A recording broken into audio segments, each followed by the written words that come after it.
मेरे ख्याल आपने कंप्लीट कर दिए थे लगभग लगभग, है ना। यानी आपका जो हम कहते हैं कौन सा डायमेंशनल एनालिसिस वाला टॉपिक लगभग लगभग कंप्लीट हो गया था, बढ़िया। क्योंकि हम लोगों ने उसमें जो है लास्ट में बताते हैं कॉम्पिटिटिव क्वेश्चन भी कर डाले थे शायद, है ना। मेडिकल के डायमेंशन अब कंप्लीट थी। आपका काम अब ये है कुल मिला के कि उसमें जो क्वेश्चन बच गए हैं जिनमें हमने हिंट डाल के छोड़ दिए उनको आप कंप्लीट करें, ये आपका दायित्व रहेगा, ठीक है। और ये ध्यान रखिए भैया, 9th-10th टाइप होमवर्क मैं चेक करने के लिए होम पे आऊँगा नहीं, ये कन्फर्म है, ठीक। तो ये आप कर लेंगे। अब एक नेक्स्ट चीज़ आते हैं। इसके बाद आपके लिए हमने कहा आज से एक नया टॉपिक स्टार्ट करने का सोच रहे थे, और नया टॉपिक कौन सा स्टार्ट करेंगे, तो आपका जो हम कहते हैं नेक्स्ट यूनिट आती है इसके बाद मेजरमेंट बाद, वो आपकी कौन सी आएगी, वो आपकी आती है काइनेमेटिक्स के नाम से। जो आप काइनेमेटिक्स वाली यूनिट में आएंगे तो काइनेमेटिक्स में आपके एक्चुअली 2-3 टॉपिक कवर अप होते हैं, और जो 2-3 टॉपिक कवर अप होंगे उनमें आपसे बात करता हूँ। काइनेमेटिक्स में सबसे पहले तो चलो पहली चीज़ बताता हूँ। एक तो सबसे आसान चीज़ है, और सबसे आसान चीज़ कौन सी हो तुम्हारी, 9th वाली कौन सी, जिसे आप जाएंगे कि स्पीड, डिस्टेंस, वेलोसिटी, इन सब की हम कहते हैं डेफिनेशंस, एक्सेलरेशन। एक आपको ध्यान होगा इक्वेशंस ऑफ मोशन, और उनके न्यूमेरिकल इक्वेशन ऑफ मोशन में जाओगे तो मैंने कहा याद दिला देता हूँ, एक आध को याद नहीं हो, v=u+at एट्सेट्रा। और याद दिलाता हूँ इसके अलावा graphs related with the motion, ये भी याद होंगे। 9th में आपने ग्राफ्स ऑफ मोशन और एक ग्राफिकल मेथड से इक्वेशन ऑफ मोशन प्रूव करते थे। तो ये पूरा टॉपिक आपका हाई स्कूल का क्या होगा हमारे पास रिपीट होगा। बस इस रिपीटेड टॉपिक में जो चीज़ हम बढ़ा देंगे वो बढ़ा क्या देंगे, वो बढ़ा देंगे आपका थोड़ा सा स्टैंडर्ड, दैट्स ऑल, ठीक।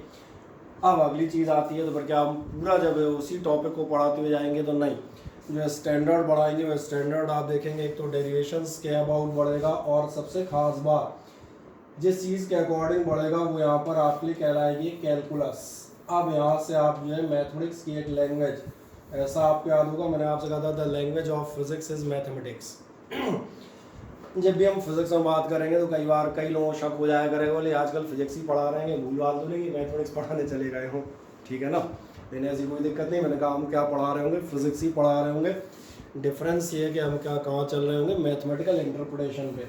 और मैथमेटिकल इंटरप्रिटेशन करेंगे तो इस यूनिट से आपके लिए एक नई ब्रांच ऑफ मैथमेटिक्स, चाहे वो बायोलॉजी वाले हों और चाहे मैंने कहा मैथमेटिक्स वाले हों, दोनों के लिए इंट्रोड्यूस होगी, and that is called calculus. Calculus भी आपके लिए जाएंगे, 2 पार्ट आते हैं कैलकुलस में, इनमें से एक आपके लिए कहलाता है डिफरेंशिएशन, या ये कहलाता है डिफरेंशियल कैलकुलस, और दूसरे पर आप जाएंगे तो फिर ये कहलाता है इंटीग्रेशन या इंटीग्रल कैलकुलस। इसकी चर्चा हम सबसे शुरुआत में करेंगे और इसकी चर्चा हम सबसे लास्ट में करेंगे। बीच में हमें सारे कार्यक्रम पर रहेंगे, यानी कि स्पीड, डिस्टेंस, वेलोसिटी एट्सेट्रा। ये पहली मेरी बात समझ में आती है। स्टार्टिंग में ही से करता हुआ जाऊंगा डिफरेंशियल कैलकुलस से। आप में से वो सारे लोग हम बता दें जो मैथमेटिक्स लिए हुए हैं उनको बता दूं, डिफरेंशियल और इंटीग्रल मिलकर limit, continuity, function, differential equations, differentiability, then the integration, ये सारे के सारे मिलके आपके मैथमेटिक्स का तकरीबन I hope so 30 to 40% syllabus बनाते हैं। तो ये आप समझ रहे होंगे, यहाँ पर हम जो डिफरेंशियल और इंटीग्रेशन पढ़ेंगे वो मैथमेटिक्स का 30% part of the syllabus 11th-12th दोनों मिला के वो हम नहीं पढ़ने वाले। हम यहाँ पर डिफरेंशिएशन और इंटीग्रेशन किन के अकॉर्डिंग पढ़ते हुए आएंगे, to be frankly for the biology students, केवल डिफरेंशिएशन और इंटीग्रेशन का वो प्रिमिटिव आइडिया, वो बेसिक कॉन्सेप्ट्स जिनका हमें फिजिक्स में इस्तेमाल करना है। यहाँ कहीं से भी कहीं तक हमारा टारगेट डिफरेंशियल इक्वेशन सॉल्व करना या पार्शियल डिफरेंशियल और इंटीग्रेशन बाय पार्ट्स करना नहीं होगा। ये मैंने इसलिए बताया क्योंकि जब कभी आप इंटीग्रेशन में मान के चले पढ़ा रहा हूँ और इंटीग्रेशन पढ़ाने बाद सपोज करें कोई 12th में और तुमने उससे कहा हमने इंटीग्रेशन पढ़ा, पूछता है इंटीग्रेशन बाय पार्ट्स पढ़ा, तो इसके पहले कि आप जवाब दें मैं ही जवाब दे देता हूँ नहीं। कारण समझ में आ रहा है क्यों? क्योंकि we are in the subject of the physics, हम उतना पार्ट पढ़ रहे हैं जितना हमें फिजिक्स में एप्लीकेबल है। हमारा कंसंट्रेशन केवल उस पार्ट पे होगा, बाकी जो डिटेल है, डिटेल तो मैंने कहा आप इंजीनियरिंग में जाएंगे तो इंजीनियरिंग में जो है M1, M2 और M3 लगती है मैथमेटिक्स। एक मजेदार बात है, M1 और M2 तो टोटल हम बताते हैं डिफरेंशियल इक्वेशन ही बेस्ड है, तो उतना डिफरेंशियल इंटीग्रल थोड़ी अपन पढ़ेंगे। इसलिए मैंने कहा था यहाँ से, इसलिए आपकी यूनिट नई स्टार्ट करेंगे जिसमें मैंने कहा काइनेमेटिक्स के नाम से आएंगे, और जो पहला पार्ट मैं आपके लिए स्टार्ट करता जाऊंगा वो आपका कौन सा है, वो आप देखेंगे वो आपका आता है डिफरेंशियल कैलकुलस के नाम से। अब जो पहला सवाल मन में आता है वो ये आता है कि आखिरकार डिफरेंशियल कैलकुलस है क्या और आखिरकार हम इसमें पढ़ना क्या चाहते हैं। डिफरेंशियल कैलकुलस क्या है और हम इसमें क्या पढ़ना चाहते हैं, ये इससे पहले मैं आपको ये बताऊं, जब आप डिफरेंशियल कैलकुलस पढ़ने जाएंगे तो तमाम सारी जगह, not only in physics but also in your daily life और किसी भी अदर सब्जेक्ट में ऐसी तमाम सारी जगह आती हैं जहां आप दो या दो से ज़्यादा क्वांटिटीज़ के इंटर रिलेशनशिप के बारे में डिस्कस करते हैं। क्या हुआ अंशिका, कोई दिक्कत? पानी क्या आ गया ना, अरे पी ले, एक गिलास पानी डाल उसको, ऐसा पाइप चोक हो गया है, आधा गिलास फिनाइल मंगाऊंगा।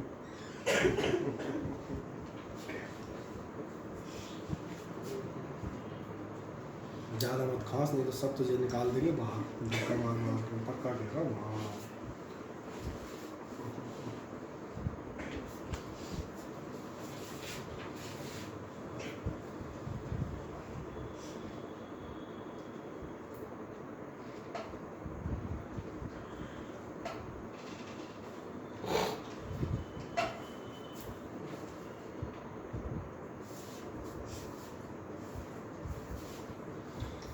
चलो तो मैं आपसे बात करता हूँ। मैंने आप जब जाएंगे अलग अलग जगहों पे तो आप कई आपको ऐसे स्पॉट्स मिलेंगे जहाँ आप काय की बात करते हैं। तो मैंने कहा inter relations of two quantities. अभी फिलहाल हम मैथ्स की भाषा में बात करते हैं। फॉर एग्जांपल दो क्वांटिटीज़ की आप बात करेंगे तो let it be quantities are X and Y. यहाँ हम डिफ्रेंशिएशन में किन की बात करेंगे, हम ऐसी क्वांटिटीज़ की बात करेंगे जो एक दूसरे के रिस्पेक्ट में चेंजेबल हैं। यानी यहाँ पर हम स्टडी करेंगे चेंज इन द क्वांटिटीज़ की। और ऐसी कंडीशन में जब आप चेंज इन क्वांटिटीज़ की बात करते हैं तो मैं आपसे कहूँगा जो आपकी तमाम सारी क्वांटिटीज़ हैं इनको आप डिपेंडेंट और इंडिपेंडेंट क्वांटिटीज़ में डिवाइड करते हैं। बाद में एक मैथमेटिकल लैंग्वेज में जाऊँगा तो वेरिएबल शब्द इस्तेमाल करने लगूंगा। अभी मैं फिजिक्स के अकॉर्डिंग चल रहा हूँ डिपेंडेंट, और मैंने कहा दूसरा मैं कौन सा ले रहा हूँ, इंडिपेंडेंट एंड डिपेंडेंट। अब इंडिपेंडेंट और डिपेंडेंट का मीनिंग क्या है? इंडिपेंडेंट समझ में आ रहा होगा जो किसी दूसरे पर निर्भर नहीं करता, जिसकी अपनी खुद की वैल्यूज़ हैं, जो अपनी खुद की वैल्यूज़ लेगा। या दूसरा कौन सा हो सकता है जिसकी वैल्यूज़ दूसरे पर डिपेंड करेंगी किसी के एग्जाम्पल। जैसे एक मैथमेटिकल एग्जाम्पल मैं आपको यहाँ पर रखता हूँ। फॉर एग्जाम्पल मैंने कहा y is equals to X plus, चले अपनी शीट में जो एग्जाम्पल है वही ले लेते हैं। शायद y is equals to X plus two है परहैप्स। अगर आप y is equals to X plus two देख रहे हैं तो जरा देखें ध्यान से, आपको नजर आएगा इस इक्वेशन में आपका जो x है ये कैसा वेरिएबल है, यह इंडिपेंडेंट, जबकि y आप ध्यान देखना डिपेंडेंट है। और क्यों डिपेंडेंट है? क्योंकि y की वैल्यूज़ x पे डिपेंड करती हैं। x की वैल्यू आप कुछ भी रख सकते हैं। मान के चले आप x बराबर रखते हैं 1 रख दें, 2 रख दें, 3 रख दें, कुछ भी रख दें, x इंडिपेंडेंट है। लेकिन y की वैल्यू तुम कुछ भी नहीं रख पाओगे। y की वैल्यू तो आएगी, और कहाँ से आएगी? अकॉर्डिंग टू द x आएगी, वो भी अपने आप नहीं आएगी। y की वैल्यूज़ क्या होंगी? अगर तुमने x बराबर 1 रखा है तो शायद y इज इक्वल्स टू कितना आएगा 3, but if you have place the x is equals to 2 then the y will become 4। If you place x is equals to 3 then the y will become 5, then this value of 5 depends on the 3। अगर 3 है तो 5 है, अगर 1 है तो कुछ और है। इसका मतलब तुम्हें समझ में आ रहा होगा, ये है डिपेंडेंट वेरिएबल। इसी को हम मैथमेटिक्स में कहते हैं ना, देखना हम एक लैंग्वेज में लिखते हैं, इसको आप f ब्रैकेट x मत पढ़िएगा। इसको आप जब भी पढ़ेंगे तो मैंने कहा था मैथमेटिक्स वाले तो इसको डिटेल में अपने सिलेबस में पढ़ते हुए जाएंगे। तो स्पेशली जो बायो स्टूडेंट्स हैं वो बहुत ध्यान देखना कि उन्हें ये फिजिक्स के अलावा पढ़ने को नहीं मिलेगा। तो मैंने कहा वो इसको पढ़ते हुए जाते हैं। इसका जो आप प्रोनाउंसिएशन करते हैं वो आपके लिए कहलाता है फंक्शन ऑफ एक्स। का मतलब ये y is a function of x, मतलब y is depending on the values of x। तो एक रफ आइडिया लगता है डिपेंडेंट और इंडिपेंडेंट वेरिएबल क्या होते हैं। अब जब इस बात पर आप जाएंगे तो जो हम डिफरेंशिएशन की बात कर रहे हैं वो एक्चुअली यहाँ पर अभी मैं समरी देता हूँ, फिर मैं अभी इस पर डिटेल में जाऊँगा। वो एक्चुअली निकालने की प्रोसेस होती है रेट ऑफ चेंज। जैसे एक बहुत कॉमन एग्जांपल फिजिक्स में से समझाने के लिए देता हूँ, और वो एग्जांपल ये यूज़ करता हूँ कि अगर आप मार्केट में कभी भी किसी दुकान पर गए हो और मान चले आपने शक्कर खरीदी हो, और अगर आपने शक्कर खरीदी हो तो आप दो क्वांटिटीज़ के साथ डील कर रहे होते हैं। नंबर वन आप देखना, एक होता है W यानी कि वेट ऑफ शुगर, ये आप देखेंगे ये आपका इंडिपेंडेंट वेरिएबल है। इसको मैं मान लेता हूँ ये काय की तरह काम करेगा, x की तरह जो हम इक्वेशन लिए थे। लेकिन आप ध्यान देखना, इसी समय आप देते हैं कुछ मनी या कुछ रुपीज़, और जो पैसे आप देते हैं इसको मैं लेता हूँ y के प्लेस पे, यह चलो रुपीज़ या मनी लिख देते हैं, पेड बाय यू। क्या आपने ध्यान दिया, ये डिपेंडिंग वेरिएबल है। आप पूछेंगे कैसे, तो बहुत सिंपली मान चलो शक्कर का रेट क्या मान लूँ, सुविधा के लिए 50 रुपये पर केजी मानते हैं, ठीक है ना। ये बात क्या ना, महंगी बेच रहे हैं, ये तो अपन कन्वीनियंस के लिए मान रहे हैं ताकि डबल और हाफ करना इजी रहे, ठीक है। तुम 43 मानोगे तो तुमसे आधा कराऊंगा, सीधी सी बात है। अगर आप जाएंगे, आप शक्कर का रेट आप ही लेते हैं, तो क्या आपने ध्यान दिया, अगर आप वेट इंडिपेंडेंट वेरिएबल क्यों है, क्योंकि शक्कर आप खरीदने जाते हैं, आपको या 1 किलो खरीदनी है, 2 खरीदनी है, 3 खरीदनी है, 4 खरीदनी है, दैट में चेंज इंडिपेंडेंट है, आप किसी भी वैल्यू पर पहुंच सकते हैं। इंडिपेंडेंट क्या होगा, 1 किलो, 2 किलो, 3 किलो या 4 kilo, what do you want. लेकिन आप ध्यान देखना, जो आपकी रुपीज़ या मनी है, क्या ये इंडिपेंडेंट होगा। दुकानदार कहते हैं आज मेरा मूड बहुत अच्छा आया था, करो आज 10 रुपये दे जाओ, या किसी ने बोले आज मेरे घर में लड़ाई हुई थी, आज तो 100 से नीचे नहीं लूँगा, रखो 100 रुपये। क्या ऐसा संभव है?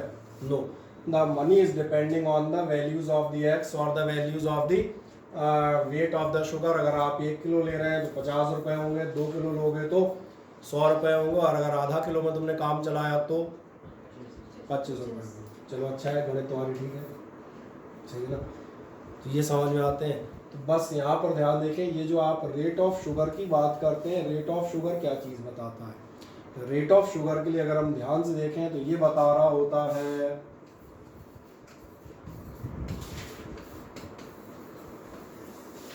और ये एग्जांपल याद रखना, इसको अभी हम बार बार इस्तेमाल करेंगे।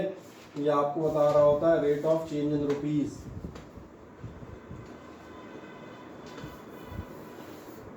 और कहाँ बता रहा होता है, विद रिस्पेक्ट टू वेट।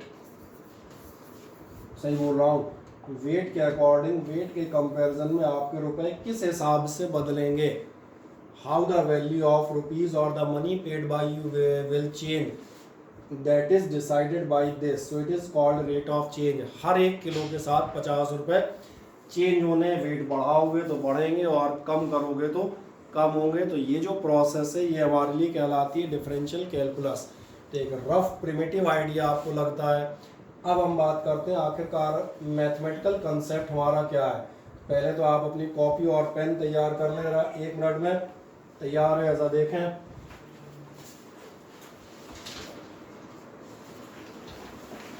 चलो कर दें, पेन मैंने तैयार कर लिया।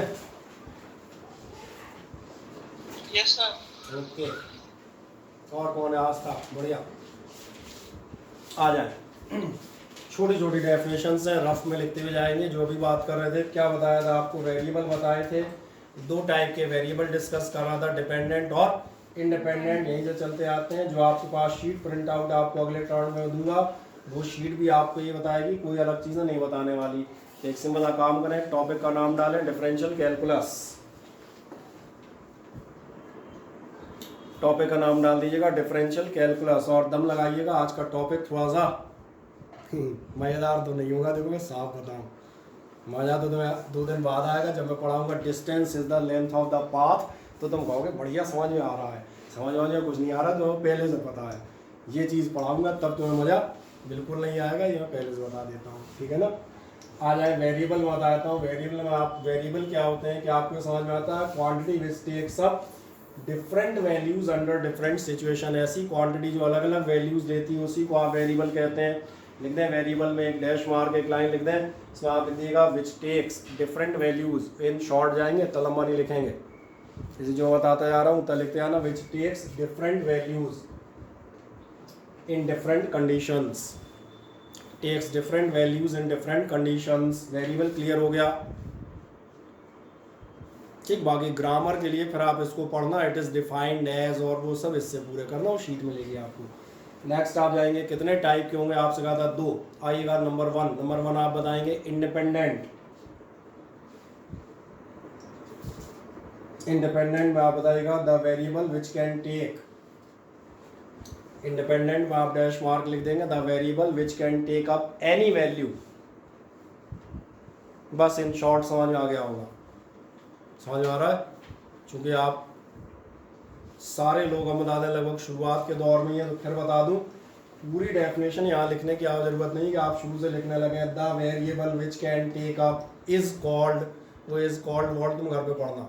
हम मेन बात पे आते हैं, किस मेन बात पे? Which can take up any value. क्या है मेरी बात समझ में आ जाती है? हाँ या ना?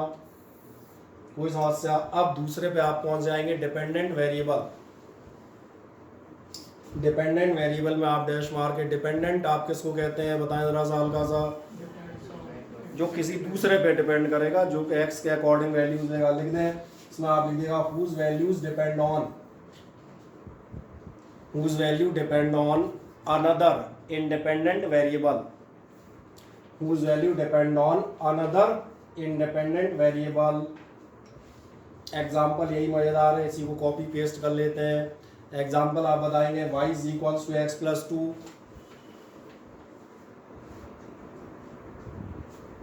Then for x is equals to 1 2 3 dot dot dot. सबसे अच्छा एग्जाम्पल है, इससे सस्ता और कहाँ मिलेगा यार। y is equals to X plus 2, for x is equals to 1 2 3 dot dot dot. आप क्या बताएंगे? y is equals to 3 4 5 dot dot dot. तो नीचे आप बताएंगे क्या मिला आपको, कौन डिपेंडेंट है और कौन इंडिपेंडेंट है। आपको मिल जाएगा x इंडिपेंडेंट, नीचे लिख दीजिएगा x डैश इंडिपेंडेंट, और बगल में आप बताएंगे y dependent on x। x में डैश मार के आप लिख दीजिएगा इंडिपेंडेंट, और y में आप क्या लिखेंगे? Depending on x। क्या ये बात बिल्कुल क्लियर है? हाँ ना? मुझे बताइएगा 100%। So I should change the slide. Okay, so we are going to the next आपको मिलेगा, ध्यान देखना है। इसके बाद अगला, और अगला चलते हैं, अब हम सवाल आता है डिफरेंशियल कोएफिशिएंट या डेरिवेटिव क्या है। अब ध्यान देखें, हम जो बात कर रहे थे, मैंने अभी शक्कर के टर्म में भी की थी, इसलिए समझ में आ रही होगी। मैंने कहा था अगर आप शक्कर की क्वांटिटी बढ़ाएंगे 1 kg 2 kg 3 kg, अकॉर्डिंगली आपका पैसे या रुपए भी बढ़ते जाएंगे, और यहाँ पर कितना चेंज हो रहा है वो चीज़ आपके लिए क्या कहलाएगी? वो कहलाती है आपके लिए डिफरेंशियल। ध्यान देखें, हम मान के चलते हैं y is equals to function of x है। अब यहाँ पर मैं फंक्शन ऑफ x का मतलब बता देता हूँ। नीचे आप एक लाइन लिख दीजिएगा, इसमें आप लिखेंगे if y depends on x, then लिख दें नीचे if y depends on x, then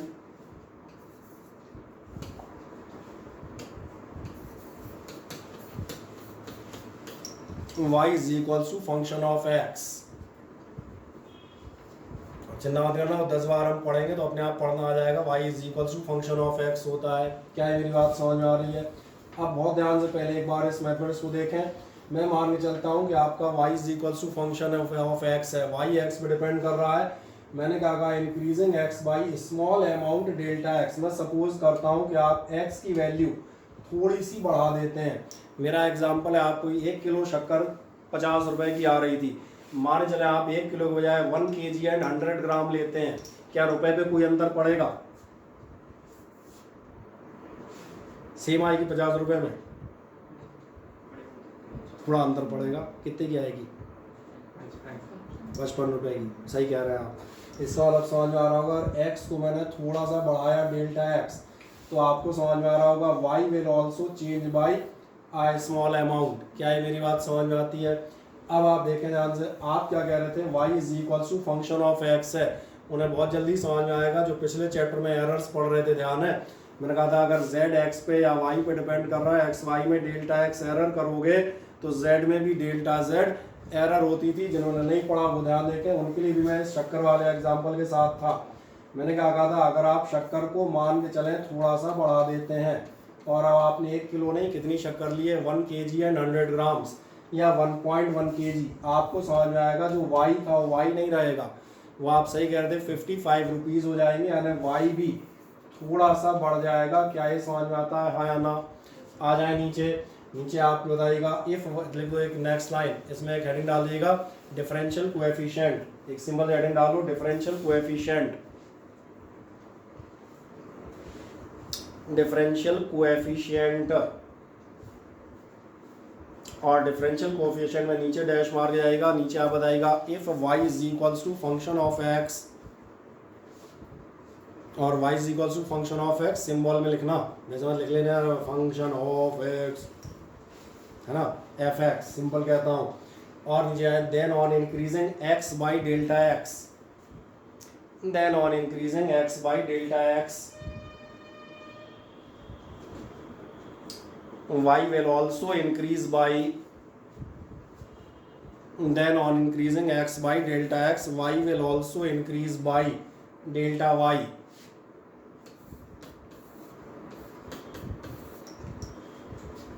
अब आप क्या कह सकते हैं, y plus delta Y is equals to a function of x plus delta x।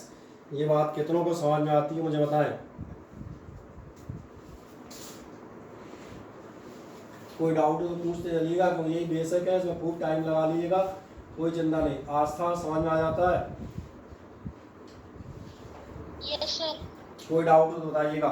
अगर आपने x बढ़ा दिया है तो अकॉर्डिंगली आपका y भी बढ़ेगा। क्या ये क्लियर है? अब एक छोटा सा काम करें, जब अपन ने इतना कर ही लिया है तो हम इसको एक सिंपल सा काम करते हैं, हम कर देते हैं ऑन सब्ट्रैक्टिंग। आओ मजे से सब्ट्रैक्ट करते हैं। पूरा करूं, डायरेक्ट कर दूं? ठीक है। और चलो ऐसा लिख देते हैं 1 फ्रॉम 2, आप तो समझ में आ जाएगा। आओ सब्ट्रैक्ट करो, y plus delta Y minus Y कितना बचेगा, delta Y is equals to कितना रहेगा, function of x plus delta x minus function of x, यही होगा। कर दें delta Y is equals to function of x plus delta x minus function of x। क्या ये क्लियर है? और एक छोटा सा काम करता हूँ, इसको मैं डिवाइड करता हूँ। और तुम पूछोगे डिवाइड क्यों कर रहा हूँ, वो भी अभी मैं बताऊँगा। डिवाइड बाई डेल्टा एक्स, इसको आप एक काम करें डेल्टा एक्स से डिवाइड कर दें। तो मैं रूखी सूखी मैथमेटिक्स में थोड़ी शक्कर तो डालेंगे अभी थोड़ी देर बाद। अगर आप delta Y upon delta X करते हो, क्या है समझ में आता है? ये हो जाएगा function of x plus delta x minus function of x, और अपॉन में क्या होगा, अभी लेफ्ट में डिवाइड किया है तो राइट में भी करेंगे।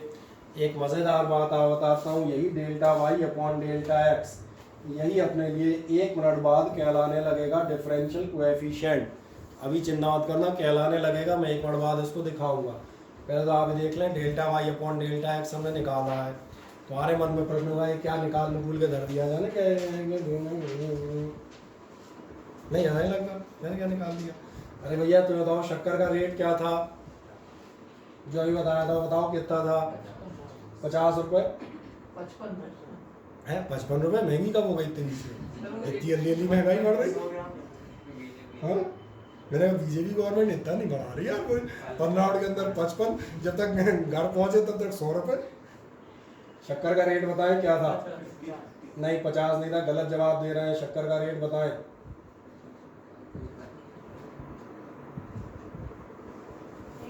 जब आपने शक्कर का रेट, आप दुकान में गए थे, क्या रेट था शक्कर का? 50 रुपीज़ पर केजी। आप बेटा एक पूरा मेजरमेंट का चैप्टर पढ़ गए, इसलिए मैंने आपको टोका। ऋषभ उधर नहीं देखें, इधर देखें, जिसमें परछाई दिखती है, टेंशन मत लेना, मेरे पीछे की आंखें हैं, है ना। 50 रुपीज़ पर केजी तो भूल जाते हो। पूरा मेजरमेंट का चैप्टर पढ़ने के बाद अगर आपका सुधार नहीं हुआ तो दिक्कत है। आपसे पहली शर्त एक है, whenever you are discussing with the quantities then units are must. Unit जरूर बताएं भैया। शक्कर का रेट क्या है? 50। मुझे कह दिया तूने 50 कहा था, 50 रुपये क्विंटल लूंगा, तूने 50 बोला था, फिर क्या करोगे? 50 रुपीज़ पर केजी। और अगर 50 रुपये पर केजी था तो आओ इसको जरा और ध्यान से देखते हैं। ये था 50 रुपये पर केजी। इसका मतलब क्या था? इसको एनालाइज करते हैं। इसका मतलब ये था, अगर आप 1 किलो शक्कर बढ़ाएंगे, यानी अगर आप वेट में चेंज करेंगे, तो इतने रुपए कम या ज़्यादा हो जाएंगे। तो ध्यान देखो, तुम जो रेट देते हो यही होता है। जैसे आर अच्छा नहीं लगे उसके लिए मैं इसकी जगह डेल्टा एम भी लिख सकता हूँ, मनी, कोई बात नहीं, एक ही सिंबल तो अपने ऊपर है। क्या तुम्हारा ध्यान जा रहा है? रेट ऑफ चेंज हमेशा ऐसी एक्सप्रेस करते हो, कितने रुपए बढ़ेंगे या कम होंगे, कितना वेट कम या ज़्यादा करने पर। मेरी बात समझ में आ रही है? आओ शक्कर की दुकान से फिजिक्स में आ जाते हैं, एक कॉमन सी चीज़ पूछते हैं। क्या पूछे हैं? तुम 10th पढ़ के तो आए हो ना। एक करंट हुआ करती थी, करंट क्या होती थी? करंट की डेफिनेशन बताओ फुर्ती से। Rate of flow of charge या flow of charge per unit time. और इसलिए अगर ध्यान देखें तो आपका करंट हुआ करता था कितने टाइम में कितना चार्ज फ्लो हुआ, ये नहीं बताता कितना टाइम चेंज हुआ। What is the change in time, then what is the change in charge, how much charge is flown, कितना गया या कितना आया। और एक पुरानी डेफिनेशन पे जाते हैं, मामूली सी डेफिनेशन, ये थी आपकी स्पीड। स्पीड क्या हुआ करती थी? Change in position upon time, कितने किलोमीटर बदल गए, कम या ज़्यादा हो गए, कितने टाइम चेंज होने पर, 1 घंटा 2 घंटा या 3 घंटे। देखो ध्यान से, दुनिया में जब भी तुमने रेट ऑफ चेंज लिखा है ऐसे ही लिखा है। तो अगर आज हम इसको मैथमेटिक्स की लैंग्वेज में delta Y upon delta X लिख रहे हैं, तो ये भी रेट ऑफ चेंज है। ये बता रहा है कितना वाई में चेंज हुआ with respect to the change in X. तो जैसे दिक्कत हो उसके लिए मैंने यहाँ एग्जाम्पल बगल में इसलिए समझाया कि ये आप यूज़ करते रहें, कोई दिक्कत नहीं। हमारी लैंग्वेज यहाँ थोड़ी सी ज़रूर मतलब एक रफ टाइप है मैथमेटिकल, बाकी अब समझ में आ रहा होगा। क्या आप यहाँ तक निकाल देते हैं? हाँ ना, मुझे बताएं। अब आप चेक कर सकते हैं, शीट आपकी क्या कहता है, क्या कहेगी? यही कहेगी subtracting delta Y upon delta X बराबर इतना। ये मेरी बात समझ में आती है। अब अगली बात देखें, जब आप रेट ऑफ चेंज निकालते हैं तो क्या आपने ध्यान दिया, शक्कर की दुकान में वापस भेजना हो, रेट ऑफ चेंज आप पूछते हैं शक्कर क्या भाव चल रही है, तो क्या जवाब देता है? 50 रुपए पर केजी। कभी आपने ध्यान दिया क्विंटल या टन में बताता है क्या? क्यों? लेने ही नहीं है, सही कह रहे हो। आपने ध्यान दिया जब आप आलू खरीदने जाएंगे तो वो भी काय बताएगा। और अगर तुम्हें कभी सोना खरीदने का भी सौभाग्य मिले तो फिर कहाँ बताएगा? ग्राम में बताएगा। सोना टन में सुन लोगे तो टनाटन हो जाओगे। तो तुमने कभी ध्यान दिया, हम जब भी रेट ऑफ चेंज निकालते हैं ध्यान रखना, हम ये मान के चलते हैं कि आप छोटे से छोटे चेंज के लिए निकालेंगे। छोटे छोटे मतलब समझ में आ रहा है? हल्का सा भी वाई को बढ़ाएं तो हल्का सा एक्स कितना चेंज होगा, हम इस पर बात करेंगे। और इसी के लिए हम यहाँ पर लैंग्वेज में एक छोटी चीज़ दिखाते हैं, देखें ध्यान से। जो अभी हम बात कर रहे थे delta Y upon delta x क्या है? एवरेज रेट ऑफ चेंज है। तो क्या 3-4 एग्जाम्पल मैंने दिए थे, एग्जाम्पल ध्यान है, delta x by delta T, या आप रुपए और शक्कर का ले रहे थे, क्या इतना समझ में आया था? ये आपका क्या चीज़ है? ये रेट ऑफ चेंज है। अब तो कन्फर्म हो गया। जिसको नहीं कन्फर्म हुआ हो मैं फिर से एक बार दिखा दूंगा। मैंने कहा कोई दिक्कत नहीं है, हम इन चीज़ों को 4 बार देखते हुए जाएंगे, लेकिन शर्त ये है कि आपको वो चीज़ें समझ में आ जाए। मैंने कहा रेट ऑफ चेंज आप कहीं भी देखेंगे तो यही होंगे, कितना इसमें चेंज हुआ, कितना इसमें चेंज हुआ, इसमें इसमें उसमें उसमें, तो इसमें उसमें किसमें, चाहे जो बदलते रहो, whatever it is delta x upon delta y या delta Y upon delta x, ये समझ में आ जाएगा। ये क्या चीज़ बताता है? या बताता है रेट ऑफ चेंज। ये क्लियर हो गया। अब अगली बात वर्ड लेते हैं यहाँ पर। इसमें शीट खोलेंगे तो इसी को पढ़ाऊँ ताकि आपको एक एक वर्ड समझ में आए। ये कहता है इंस्टेंटेनियस रेट ऑफ चेंज। पहले तो मुझे बताएं इंस्टेंटेनियस मतलब क्या होता है? छोड़ो इंस्टेंटेनियस, तुम तो इंस्टेंट माने बता दो। Just immediately. इंस्टेंट की हिंदी करोगे, इंस्टेंट की हिंदी होती है क्षण, पल। और क्षण या पल कब इस्तेमाल किए जाते हैं? क्षण या पल वहाँ इस्तेमाल किए जाते हैं जहाँ ध्यान देखना टाइम इंटरवल होता है बिल्कुल स्मॉल, कहा जाए 0।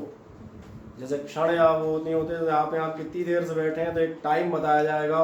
बोले भैया मान चलो किसी क्लास में सपोज करो मैं लेट आऊँ, मान सपोज करें आप यहाँ बैठे हो, कोई गार्जियन आ जाए और मैं बात करने लगूँ तो आप क्या कहोगे? 10 मिनट से इंतजार कर रहे हैं, सर ने अभी तक क्लास स्टार्ट नहीं की। अच्छा कई बार ऐसा हो जाता है, बोले जैसे ही हम क्लास में घुसे वैसे ही सर ने भगा दिया। अच्छा इसमें ये नहीं आता कि जब हम क्लास में घुस रहे थे तब सर हमें भगा रहे थे। No continuous tense, it is perfect. हम घुसे, हमने भगाया, इंस्टेंट, उसी पल, उसी क्षण। तो इंस्टेंट माने समझ में आ रहा होगा, इंस्टेंट को मैं लिखता हूँ डेल्टा टी। और ये आप पढ़ते हैं, लैंग्वेज है, सीखते जाइएगा बहुत ध्यान से मेरे साथ, इसलिए बहुत स्लो जा रहा हूँ, इसलिए बहुत स्लो, अच्छे से समझ में। यही लैंग्वेज डेली इस्तेमाल करनी है, और लैंग्वेज नहीं समझ में आई तो हर रोज खोपड़ी खुजाते रहोगे। टेंड्स टू जीरो समझ में आ गया। Delta T tends to zero का मतलब है टाइम इंटरवल जीरो नहीं है, जीरो तो हो ही नहीं सकता। कैसा है? As minimum as possible, 0.001 second. कई बार ऐसा होता, जैसे ही हम दरवाजे घुसे वहां से छिपकली गिरी, जैसे ही घुसे वैसे ही गिरी, तो कितना टाइम डिफरेंस था। यही है इंस्टेंटेनियस। मेरी बात समझ में आती है? तो जो आप इंस्टेंटेनियस की बात करेंगे तो इंस्टेंटेनियस का हमारे लिए क्या मीनिंग होगा कि आपने जितने भी चेंज लिखे थे, चाहे वो delta Q by delta T हो, चाहे delta x by delta T हो, इन सबका, यानी अब शक्कर का रेट हम टन में नहीं निकालेंगे, क्विंटल में नहीं निकालेंगे, हम किलोग्राम में भी नहीं निकालेंगे। अगर आप डिफरेंशिएशन में बात कर रहे हैं तो अगर आप ऐसा रेट निकाल रहे हैं, समझ में आ रहा है, मान चले 0.005 पैसे पर microgram, and it can be calculated, so that is called the mathematically differentiation. दुकानदार में और हमें मैथमेटिक्स में बस इतना सा फर्क है, दुकानदार भी रेट ऑफ चेंज बताता है, बट वो एवरेज रेट ऑफ चेंज होता है 1 किलो का। एक पसेरी, पसेरी तो सुना है सबने कि नहीं सुना कभी? 5 किलो, सही कह रहे हो। मंडी में जाओगे आलू पसेरी में मिलते हैं, है ना। ये क्या होते हैं? एवरेज चेंज है। मैथमेटिक्स वाला कहाँ होता है? बिल्कुल इंस्टेंटेनियस। तो अगर इंस्टेंटेनियस जा रहे हो तो इसके लिए लैंग्वेज में एक छोटी चीज़ आती है, देखो ध्यान से, इसलिए दिखा रहा हूँ। इंस्टेंटेनियस रेट ऑफ चेंज क्या कहलाता है? पहली बात ध्यान देखना, डिफरेंशियल कोएफिशिएंट कहलाता है। ये मैंने पहले ही बता दिया था कि आपका जो रेट ऑफ चेंज होता है वो क्या कहलाता है? वो डिफरेंशियल कहलाता है। वो मैंने कहा था नॉर्मल लैंग्वेज में, याद करो मैं आपसे यही बात कर रहा था। कहाँ बात कर रहा था? यहाँ पे मैंने आपसे कहा था जो भी आपका फंक्शन ऑफ एक्स है, जो आप रेट ऑफ चेंज निकालते हैं शक्कर में with respect to rupees, sorry with respect to weight, यही रेट ऑफ चेंज क्या है? ये डिफरेंशिएशन है। तो रफली आपकी बात बिल्कुल 100% सही है, बस थोड़ा सा गड़बड़ है। थोड़ा सा गड़बड़ क्या कि जो दुकान में जाके लेते हो वो इतनी शक्कर बता रहा होता है और हमें, मेरी बात क्लियर हो गई? इसलिए हम बात करते हैं, ध्यान देखना, इसलिए हमने छोटी सी एक चीज़ लैंग्वेज में चेंज की है। और हमने क्या कहा है कि आपका जो इंस्टेंटेनियस रेट ऑफ चेंज है वो डिफरेंशिएशन कहलाएगा। और इंस्टेंटेनियस का मतलब क्या है?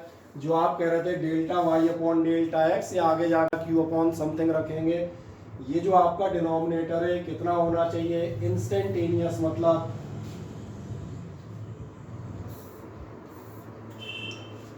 तो ध्यान रखना, जीरो मत रख देना, टेंड्स टू जीरो मतलब बिल्कुल 0.0 होने की कगार पर। अब इसको ध्यान देखना, हम इसलिए डिफरेंशियल कोएफिशिएंट को लिखते हैं delta Y upon delta X के बजाय सिंबल हम ले लेते हैं। मेरी बात समझ में आई? जो आप d y upon d x जाएंगे, अब मैं एक मिनट फिर से दिखाता हूँ आपको बोर्ड पे दोबारा लिख के। पहली बात आपको क्या समझ में आई? Delta Y upon delta x क्या है? ये आपका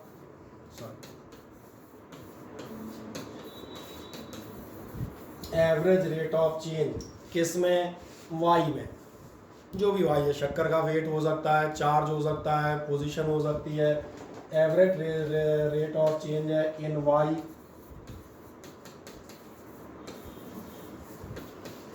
विद रिस्पेक्ट टू एक्स। और जिस एग्जांपल से आप चाहेंगे वहाँ मैं दिखा दूंगा।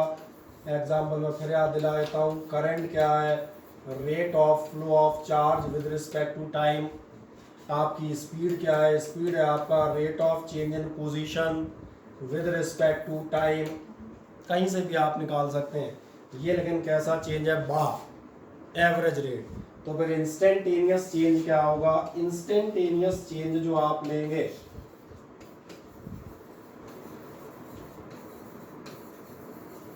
वो कब लिया जाएगा? जब आप इंस्टेंटेनियस चेंज के लिए आप कहाँ पहुंचेंगे? 0.0001 सेकेंड पे। और इस समय जो इंस्टेंटेनियस चेंज है उसको हम कहते हैं डिफरेंशिएशन। बस ये हमारी मैथमेटिक्स की लैंग्वेज हो गई।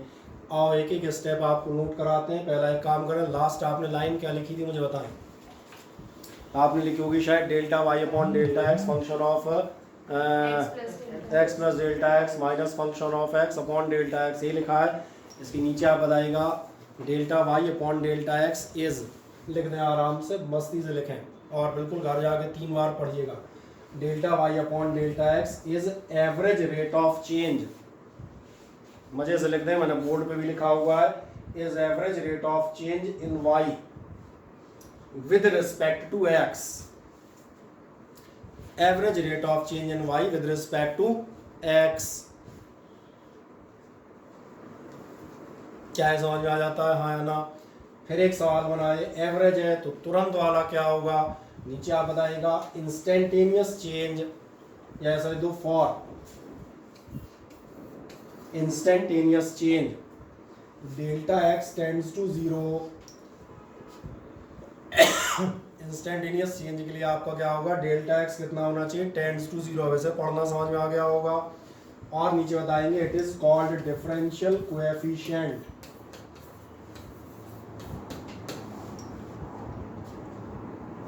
इसी इंस्टेंटेनियस चेंज को आप क्या कहते हैं, डिफरेंशियल कोएफिशिएंट। कोई दिक्कत? और अब चेक कर लें, देखिए ध्यान से क्या बताता है, इंस्टेंटेनियस चेंज ऑफ वाई, यही आपका डिफरेंशियल कोएफिशिएंट कहलाता है। ये समझ में आ गया। अब लिखेंगे आप कैसे, देखो ध्यान से।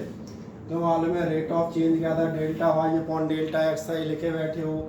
ये function of d x plus this था, ये भी लिखे बैठे हो। तो फिर हमने चेंज क्या किया है, ध्यान से देखो।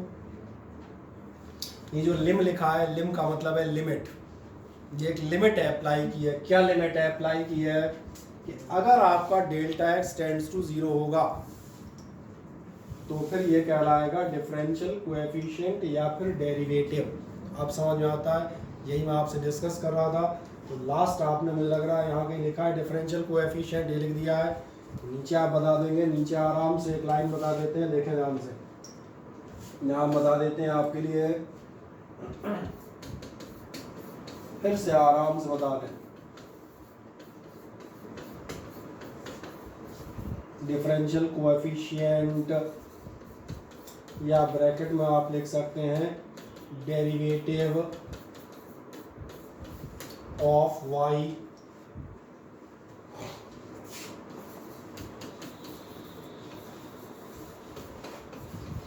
With respect to x. और आप कहेंगे 3 से 4 बार, क्यों बार बार आप लिखा रहा हूँ, प्रैक्टिस आपको हो जाए, याद होने आ जाए। डिफरेंशियल कोएफिशिएंट या y with respect to x क्या होगा, जो आप पढ़ रहे थे वो आपका होगा, ध्यान देखना, देख लेना, बाद में लिखना 1 मिनट बाद। ये यही होगा delta Y upon delta x. ये काय के बराबर था, ये था आपका फंक्शन ऑफ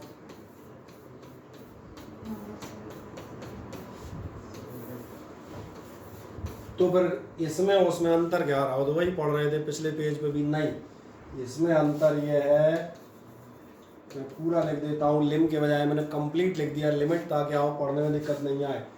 लिमिट कहती है डेल्टा एक्स टेंड्स टू कितना होना चाहिए, 0, ये कंडीशन है। तो फिर आपका डिफरेंशियल कोएफिशिएंट कहलाएगा। और ऐसे यहाँ भी बता देता हूँ, जब आप इस पर जाएंगे कि आप शक्कर कितनी निकाल रहे हो, इतनी सी, तो ये जो चीज़ है आप ध्यान देखना, ये पूरी की पूरी चीज़ क्या कहलाएगी,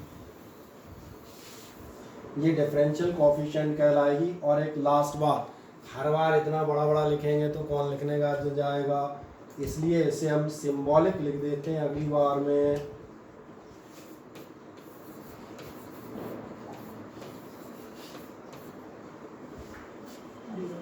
अब ये सिंबल समझ में आ जाएगा, किस सिंबल से लिखोगे, dy upon dx।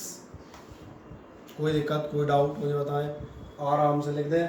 Differential coefficient आपका क्या है, लिमिट x टेंड्स टू 0, ये तो आपके पास लिखा ही है, दोबारा आप लिख दें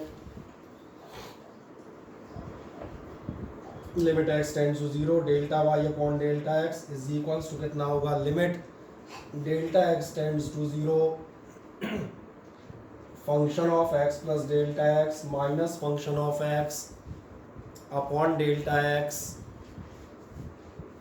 और इज इक्वल्स टू कितना रहेगा d y upon d x. आगे जाके हम सिंबल क्या लेंगे, हमेशा d y upon d x लेंगे, और d y upon d x का मतलब क्या होगा, differential coefficient of y with respect to x. और इसका मतलब क्या होगा, तो नीचे अपन इसका मतलब भी लिखेंगे, ऐसे ही लिखेंगे मतलब। तो मतलब क्या होगा, मतलब होगा इंस्टेंटेनियस रेट ऑफ चेंज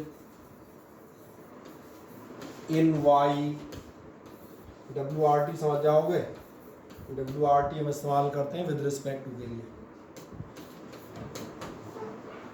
अब d y upon d x के दोनों मीनिंग समझ में आ जाते हैं। मैथमेटिकली ये क्या है, ये डिफरेंशियल कोएफिशिएंट या डेरिवेटिव, और इसका मतलब क्या होता है कि आप रेट ऑफ चेंज निकाल रहे हैं विद रिस्पेक्ट टू एक्स, लेकिन कौन सा रेट ऑफ चेंज निकाल रहे हो, एवरेज नहीं बल्कि इंस्टेंटेनियस।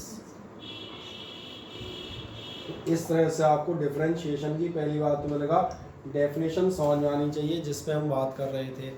आओ बहुत प्रेम से एक बार तुम्हारी शीट रिवाइज कर देते हैं, यही आपसे बताएगी। Instantaneous rate of change y with respect to x. अगर वाई का रेट ऑफ चेंज देख रहे हैं एक्स के रिस्पेक्ट में, एक्स के रिस्पेक्ट में क्यों देख रहे हैं, क्योंकि वाई आपका डिपेंडेंट था एक्स पर। मैंने कहा था वाई बराबर एक्स प्लस टू, एक्स बदलोगे 1 2 3 4 तो वाई बेचारा अपने आप बदल जाएगा। तो चेंज ऑफ वाई कितना है, किसके कंपैरिजन में, एक्स के कंपैरिजन में।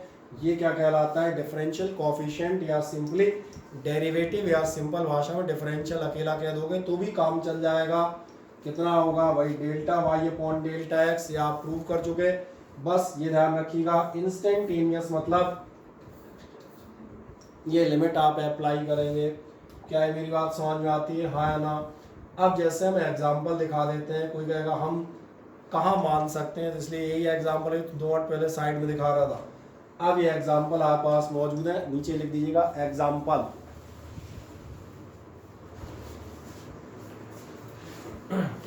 एग्जांपल में आप बताएंगे वेलोसिटी इज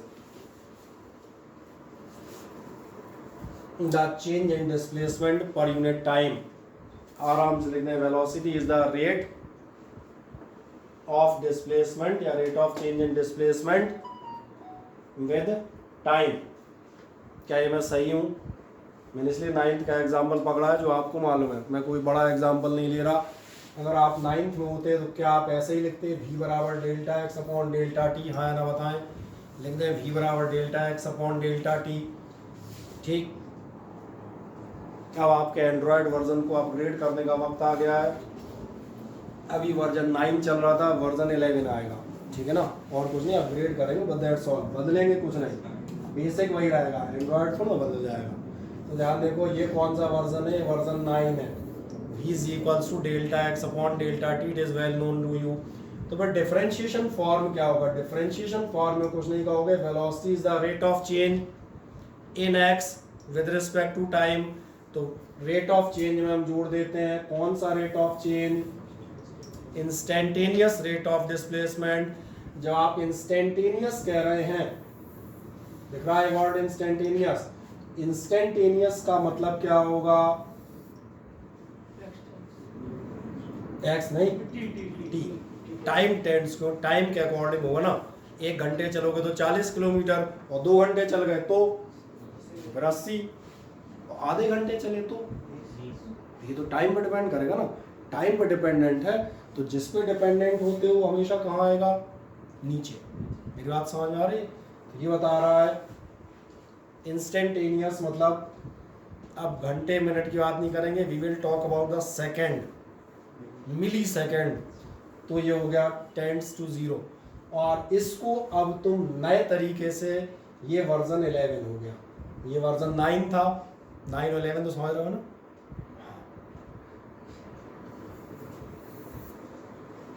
अगर सर इंस्टेंटेनियस नहीं है तो फिर वो सिंपल वही 9 का फॉर्मूला। इंस्टेंटेनियस नहीं होगा तो एवरेज निकालोगे, 1 घंटे का, 2 घंटे का, 3 घंटे का, पूरे दिन भर का, साल भर का, तुम्हारे ऊपर है।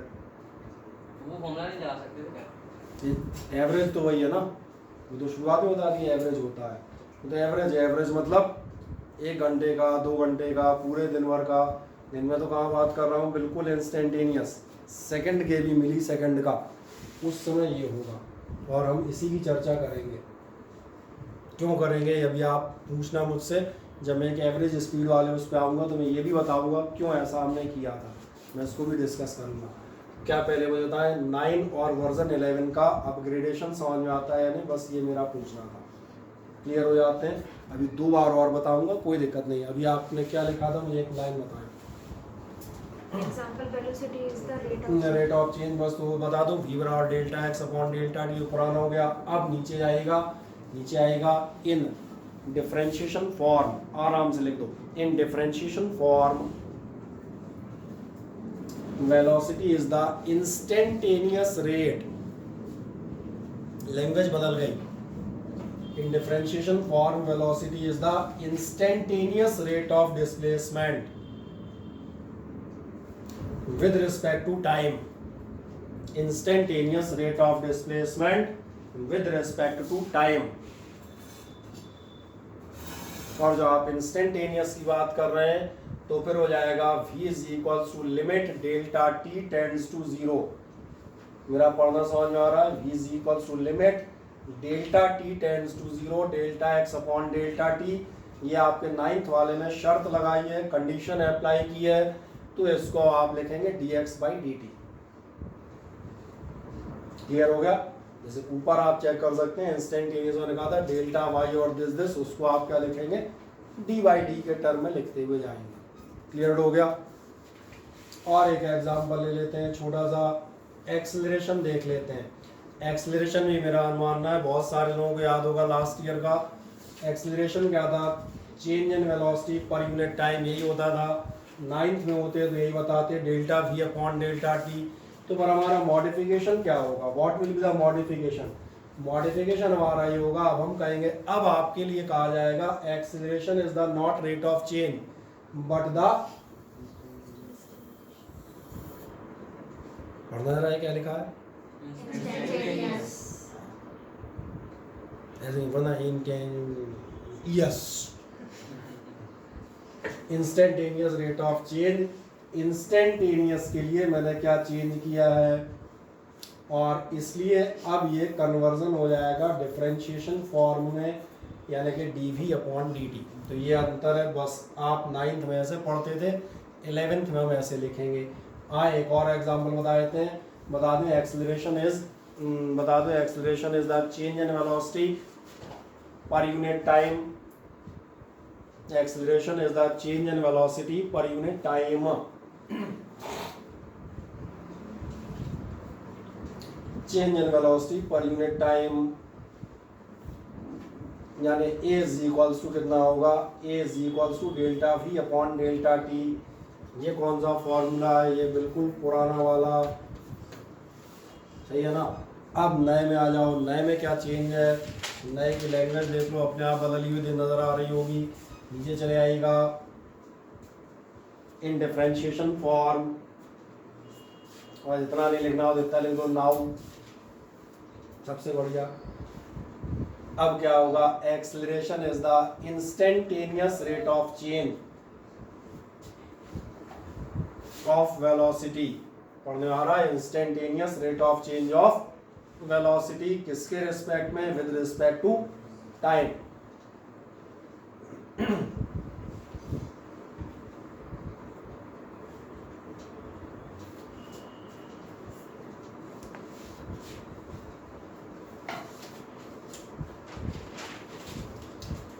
Instantaneous rate of change in velocity with respect to time, हाँ या ना। यानी आप बता सकते हैं limit delta T tends to 0 delta v upon delta t, यानी कि dv by dt, that will be the differentiation form. अब एक एग्जांपल सिर्फ दिखा देता हूँ, उसको आप लिखेंगे नहीं। ये एग्जांपल था, the electric current is the charge flowing through a point per unit time. ये पुरानी भाषा है, charge flowing per unit time, यानी charge flowing per unit time. अभी अपने लिए क्या हो जाएगा, ये कहलाएगा rate of flow of charge with respect to time. मेरी बात समझ में आती है। और जब ऐसा करोगे आप कहेंगे instantaneous rate of flow of charge. नहीं आया समझ में? देख लो, विद रिस्पेक्ट टू टाइम तो आप क्या करेंगे, delta Q by delta T में शर्त लगाइएगा, फिर इसको हम कह देंगे D Q by D T. इसको हम शीट दे देंगे, तुम घर बैठ के पढ़ना। तो मुझे एक छोटा सा एक दूसरा फॉर्मूला बताओ प्रैक्टिस के लिए। मुझे बताओ किसी को पावर याद है क्या होती थी? बढ़िया, वर्क अपॉन टाइम, गुड। अब क्या आपको याद है, अपन कई बार कहते थे रेट ऑफ वर्क डन। यानी अब अगर कोई आदमी कहेगा तो वो क्या कहेगा, ध्यान देखें, वो कहेगा, अब इसको आप क्या पढ़ेंगे, जरा पढ़ें।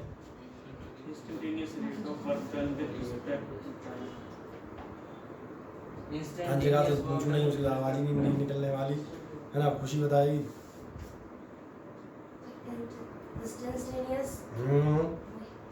इंस्टेंटेनियस रेट ऑफ अपॉन नहीं, विद रिस्पेक्ट टू टाइम। सही कह रहे हैं, इसलिए एक बार पढ़वा दिया है कि कई बार पढ़ते जाना है, बाकी रोज पढ़ा करेंगे तो वैसे याद हो जाएंगे। Instantaneous rate of work done with respect to time, और ऐसे 50 आएंगे। और ये क्या है तुमने इसलिए बता दिया।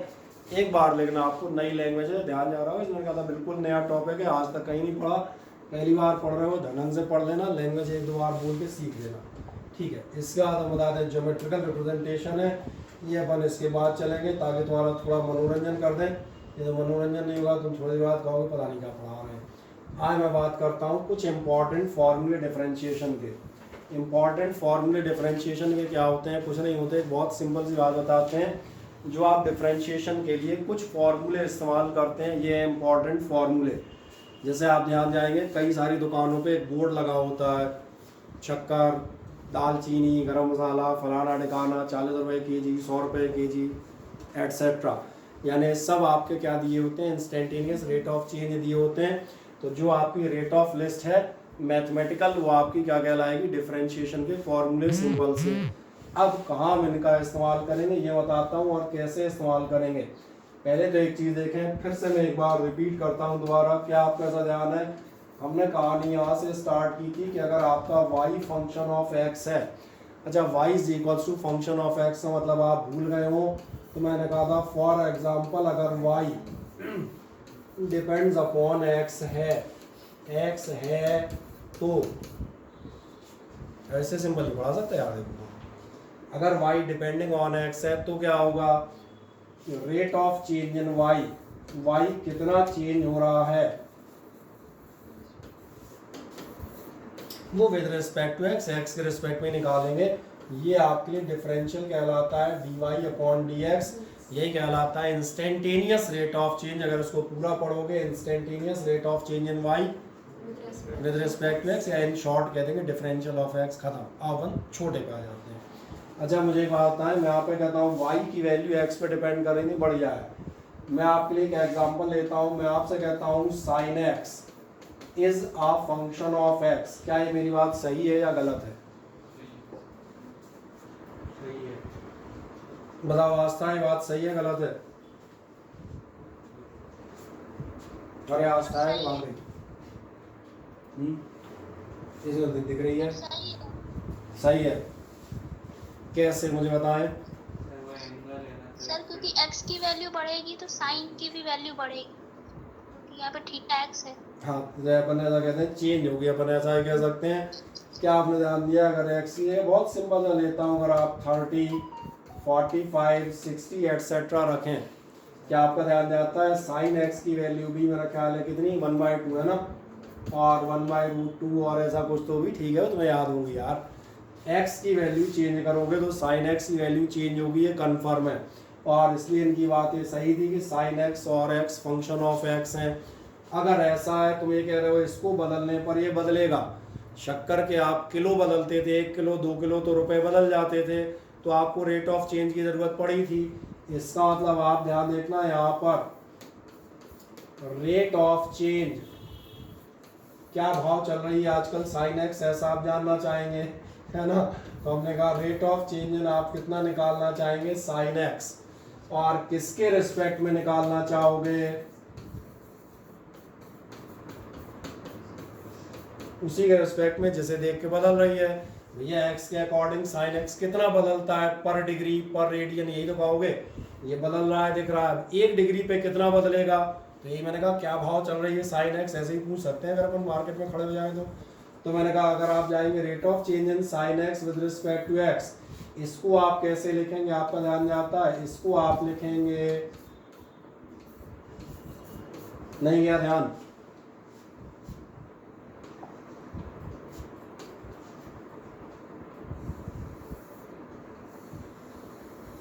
ये y है ना, ये y वाला कटोरा, इसमें अपन ने साइन एक्स रख दिया, सिंपल सी बात। dy upon dx normal the rate of change in y with respect to x, तो ये rate of change in sine x with respect to x। बस ये मैं बताता हूँ, अगर आप मैथमेटिक्स में होते, जो मैंने आपसे टॉपिक शुरू करने से पहले कहा था, अगर आप मैथमेटिक्स के स्टूडेंट हैं तो अभी जो हम प्रूव कर रहे थे, कौन सा प्रूफ जो हमने किया था वो मैं आपको दिखा देता हूँ। हम बात करते हैं इस किसी फॉर्मूले की, यहाँ कहीं जो हम लिखते हुए जा रहे थे, और क्या हमने लिखा था, ये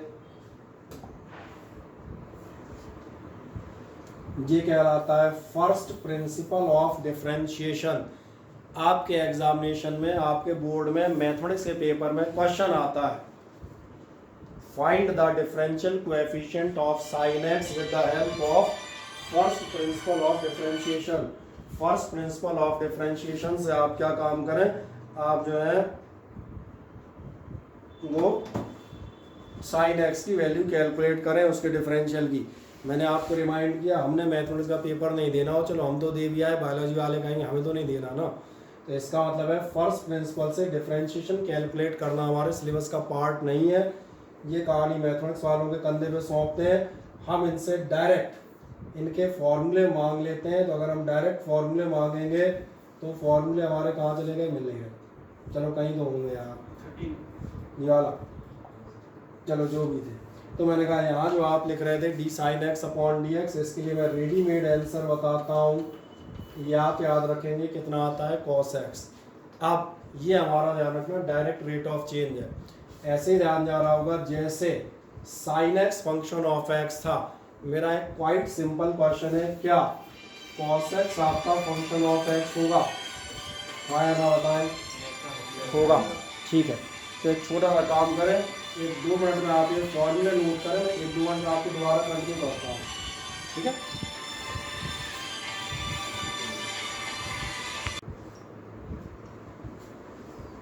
आराम से मैंने कहा आप 10 फॉर्मूले लिख दें, फिर मैं एक बार में आपसे डिस्कस करता हूँ। एक आपका d y d x sine x, ये आपका कॉस एक्स है, एक आपका आता है d y d x cos x है, ये आपका आता है minus sine x, tan x का आपका होता है सेक स्क्वायर एक्स।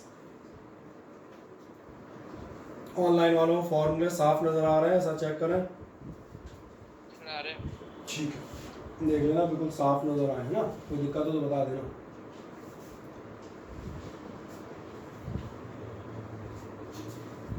बाय।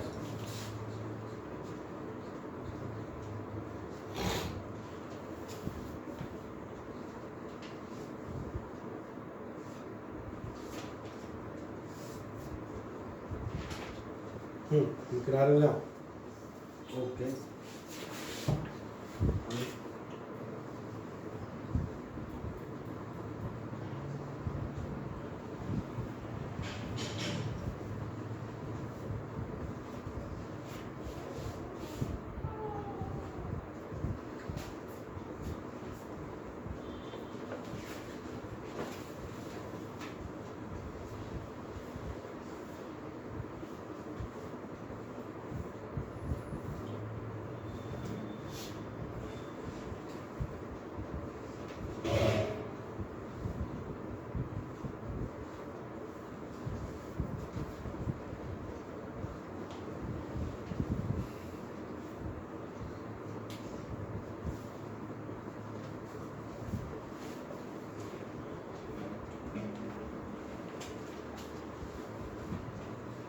मुझे पानी अभी दे जाया पीयूष,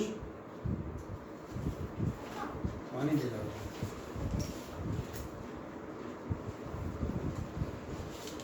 क्या आपने 10 फॉर्मूले नोट कर लिए हैं?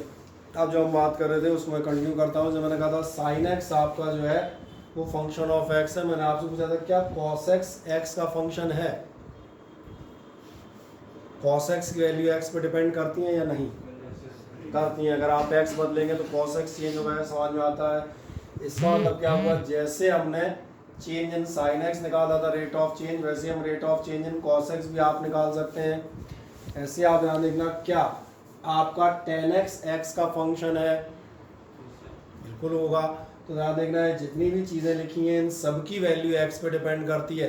अगर आप एक्स की वैल्यू बदलेंगे log 1 log 2 log 3 log 4 तो मतलब आपको समझ में आ रहा होगा the value will get change. ये जब आप पढ़ते हैं तमाम सारे कहलाते हैं टाइप ऑफ फंक्शंस। जैसे ये फंक्शंस आप देखेंगे ये है ट्रिग्नोमेट्रिकल फंक्शंस, और ट्रिग्नोमेट्रिकल फंक्शंस के अलावा ये देखोगे ये है लॉगरिथमिक फंक्शन। ऐसे आप दूसरों पे जाएंगे तो आपको एक आएगा एक्सपोनेंशियल फंक्शन, एक्सपोनेंशियल दिख रहा होगा e की पावर x। एक आपको दिखेगा एल्जेब्रिक फंक्शन, एल्जेब्रिक फंक्शन कहीं नजर आ रहा है इनमें?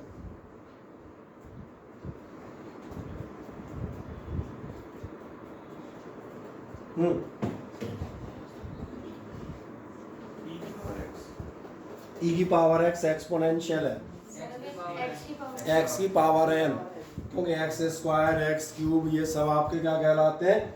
एल्जेब्रिक फंक्शन कहलाते हैं, एल्जेब्रा में आते हैं। समझ में आ रहा होगा टाइप ऑफ फंक्शंस है, और भी कई तरह के होते हैं। तुम्हें दिख रहा होगा ये भी x पे डिपेंड करता है। x का x स्क्वायर x पे डिपेंड करेगा या नहीं करेगा? बिल्कुल करेगा भैया। x बराबर 1 2 3 4 5 रखो, x का स्क्वायर क्या आएगा? 4 आएगा, 9 आएगा, 16 आएगा, 25 आएगा। इसका मतलब कहीं ना कहीं x बदलने पर x का स्क्वायर बदलेगा। तो फिर हम ये कैलकुलेट कर सकते हैं what is the rate of change, कितना बदलेगा। उसके लिए मैंने कहा फिर आपके पास एक फॉर्मूला है, और यहाँ से कहानी एक बहुत सिंपल फेज में आ जाती है। जो एक टफ फेज है मैंने कहा आधा बचा हुआ ज्योमेट्रिकल इंटरप्रिटेशन, वो मैं आपका अगले टर्न बेस में लूँगा, ताकि एक ही टर्न में सब नहीं जला दूँ। हाँ नहीं हो जाता है कई बार, आएंगे पता नहीं क्या जला रहे झूठे पड़े जब से आए।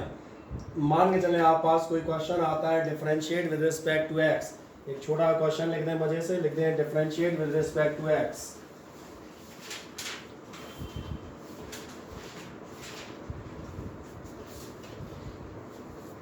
इसको हमें डिफरेंशिएट करना है। क्या आपने फॉर्मूले नोट कर दिए हैं? तो मैं आप बता देता हूँ डिफरेंशिएशन दुनिया की सबसे आसान चीज़ है करने में, और थोड़ा अलग है समझने में। तो आप पहले करके देख लेते हैं, समझने का काम कल पे आधा टाल देते हैं। आपको y इज इक्वल टू दिया है 3 sin x plus 5 cos x plus 2 tan x। आपको करना है इसका डिफरेंशिएशन। क्या आपको डिफरेंशिएशन का सिंबल समझ में आ गया है? यहाँ तक हाँ या ना बताएं। आपको डिफरेंशिएशन मतलब आपको करना है rate of change in y with respect to x, यही करना है। आओ ध्यान देखें, जब आप dy बाई dx करेंगे, डिफरेंशिएट का मतलब ही आपको क्या निकालना है? Differential of y with respect to x। ये तो क्लियर हो जाता है हाँ या ना?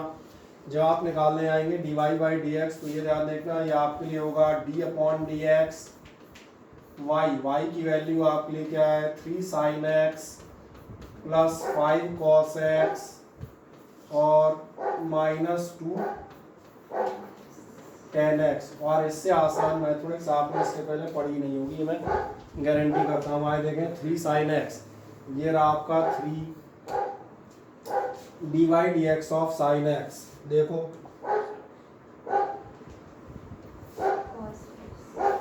नहीं देखा, यहाँ देख सकते हो, अपनी कॉपी में देख सकते हो, व्याली दोनों लिखा है। चलिए dy dx of sin x कितना होगा? प्लस मेरा 5 dy dx of cos x कितना होता है?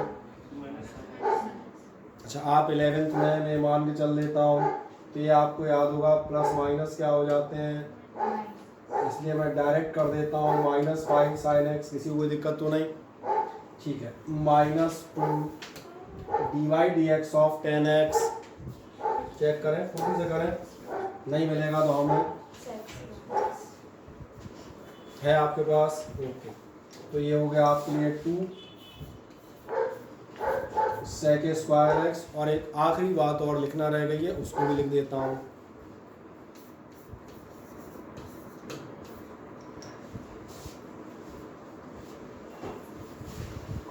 भैया डिफरेंशियल करना था, कर दो दिया, और क्या करना चाह रहे हो? उसकी चिंदी थोड़ी निकालूंगा बैठ के, है कर दो।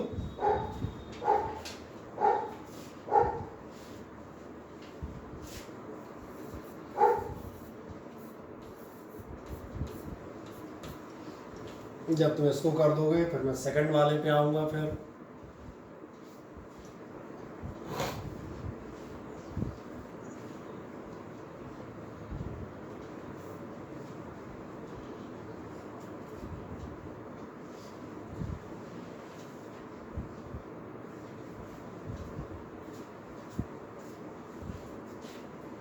रोहिणी सिंह का क्या है, चाय जब गायब हो जाती है भाई कौन सी का?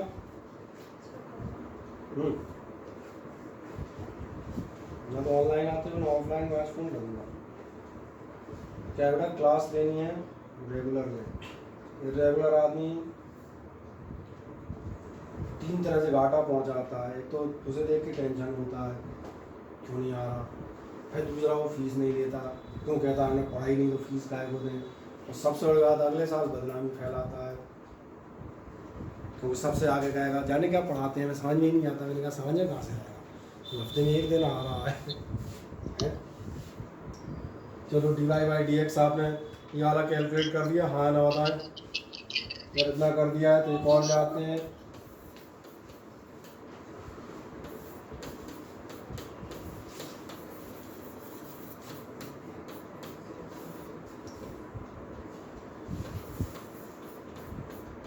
यही है आपका अगला क्वेश्चन। बताएं जरा क्या हम इस क्वेश्चन को कर सकते हैं, हाँ ना बताएं जरा कोशिश करके। अरे ये बेचारा कौन बोल रहा है, इसकी आवाज़ मुझे सही नहीं आ रही, मैं ध्यान चेक कर लेता हूँ।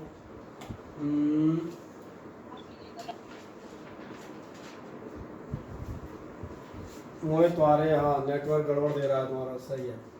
चलो dy/dx ऑफ e की पावर x चेक करें कितना आएगा। ex दिख रहा है, फॉर्मूला होगा आपके पास। नेक्स्ट आप जाए दिखाऊंगा पीछे पलट के दोबारा, अरे तुम्हारे पास ही लिखे यार, देख लो। ये रहा 5 log x का कितना होता है 1/x। अच्छा 5 बन जा कितने होंगे 5/x। गुड। आए तो फिर एक अगला चलते हैं 2 sec x। sec x 10x। नहीं मिला, अरे चौथे नंबर पे होगा, चौथे या 5वें में होगा, चेक करो।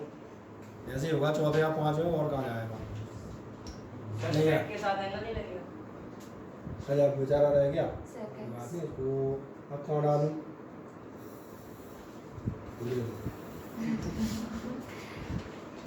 बड़ा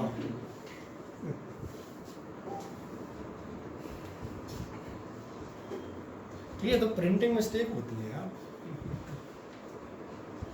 कर दो, कर दिया, ये रह गए। बोला महेश तिवारी हो गया, समझ आ रहा है, कोई दिक्कत आ रही है नहीं। चलो एक नेक्स्ट क्वेश्चन पलट लेते हैं। x की पावर 10, इसमें कौन सा फॉर्मूला लगाओगे?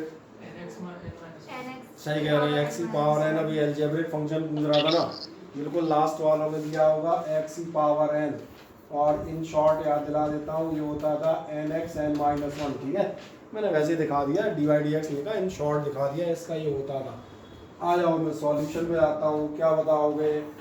जब आप dy/dx करेंगे तो ये क्या होगा, ये होगा आपका dy/dx किसका, x की पावर 10 का, और करो तो ये हो गया n, दिख रहा है n, और पूरा कर देता हूँ मजे से, कोई दिक्कत नहीं, n-1। इतना तो करेंगे यार, क्या करूँ, ये हो जाएगा।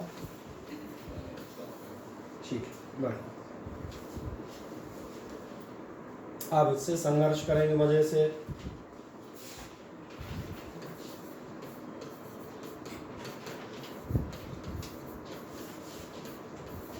और करते जाइएगा मेरे साथ फुर्ती से, कहीं कोई दिक्कत नहीं। आए देखें इस क्वेश्चन को हम सॉल्व करने की कोशिश करते हैं। जब आप इसको करेंगे तो कहाँ पहुँचोगे, एक एक से चलते हैं। देखें ये रहा आपका 6 x की पावर 3, x की पावर 3 का, चलो मैं पूरा डिटेल लिखता हूँ, वैसे ज़रूरत तो नहीं होती पर फिर भी अपन लिख देते हैं। ठीक है, बीच में डॉट है, 3x 3-1, समझ आ रहा है, nx n-1 प्लस ये अपना वाला 2 ये वाला, और एक्स स्क्वायर का क्या होगा एन एक्स n माइनस 1। किसी को कोई डाउट हो तो पूछ लेना भैया, बिल्कुल इसलिए स्लो स्पीड में है कि कोई भी ये नहीं कहे कि मुझे समझ में नहीं आया। प्लस 4x, अब 4x का क्या करूं, पावर कितनी है 1, आप सही कह रहे हैं तो आराम से कर देते हैं 1x, पूरा ही कर रहा हूँ एकदम 1 माइनस 1 प्लस 5 का क्या करूं, 0 कांस्टेंट है। 10वां फॉर्मूला शायद होगा, देखना 10वां ही है, तो ये हो जाएगा आपका, तो कर लोगे यार, कितना बताओगे 18 है ना, और एक्स स्क्वायर प्लस 2 क्या हो गया आपको 4x की पावर 1 प्लस 4, ध्यान देखना x की पावर 0। इतनी सारी डायमेंशनल एनालिसिस पढ़ाई है तो 2.5 किलो मुझे बताती है कि x की पावर 0 कितनी होती है 1, है ना, डायमेंशनल 50 बार ही आया था, डायरेक्ट हो जाएगा प्लस 4, 0 का ऐड करना तो यहीं आपका एंड अप हो जाएगा, ये आपका क्वेश्चन कंप्लीट हो जाएगा। कोई डाउट कोई दिक्कत किसी को आ रही हो, अरे किसी ने नोट तो नहीं करना, क्या अनुपम कोई दिक्कत, कर लेंगे।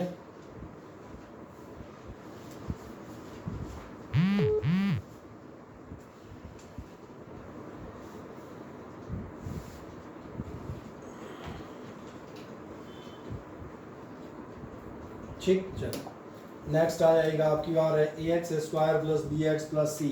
ये कुछ नहीं है, पिछला ही क्वेश्चन है, छोटा सा इस पे ना अटैक है, वो कुछ नहीं यार, तुम 10 4 और वो ले रहे थे, कोफिशिएंट आपकी बार ए बी सी है, क्या करोगे ध्यान देखना, आप जाएंगे d y d x of a x square plus b x plus सी।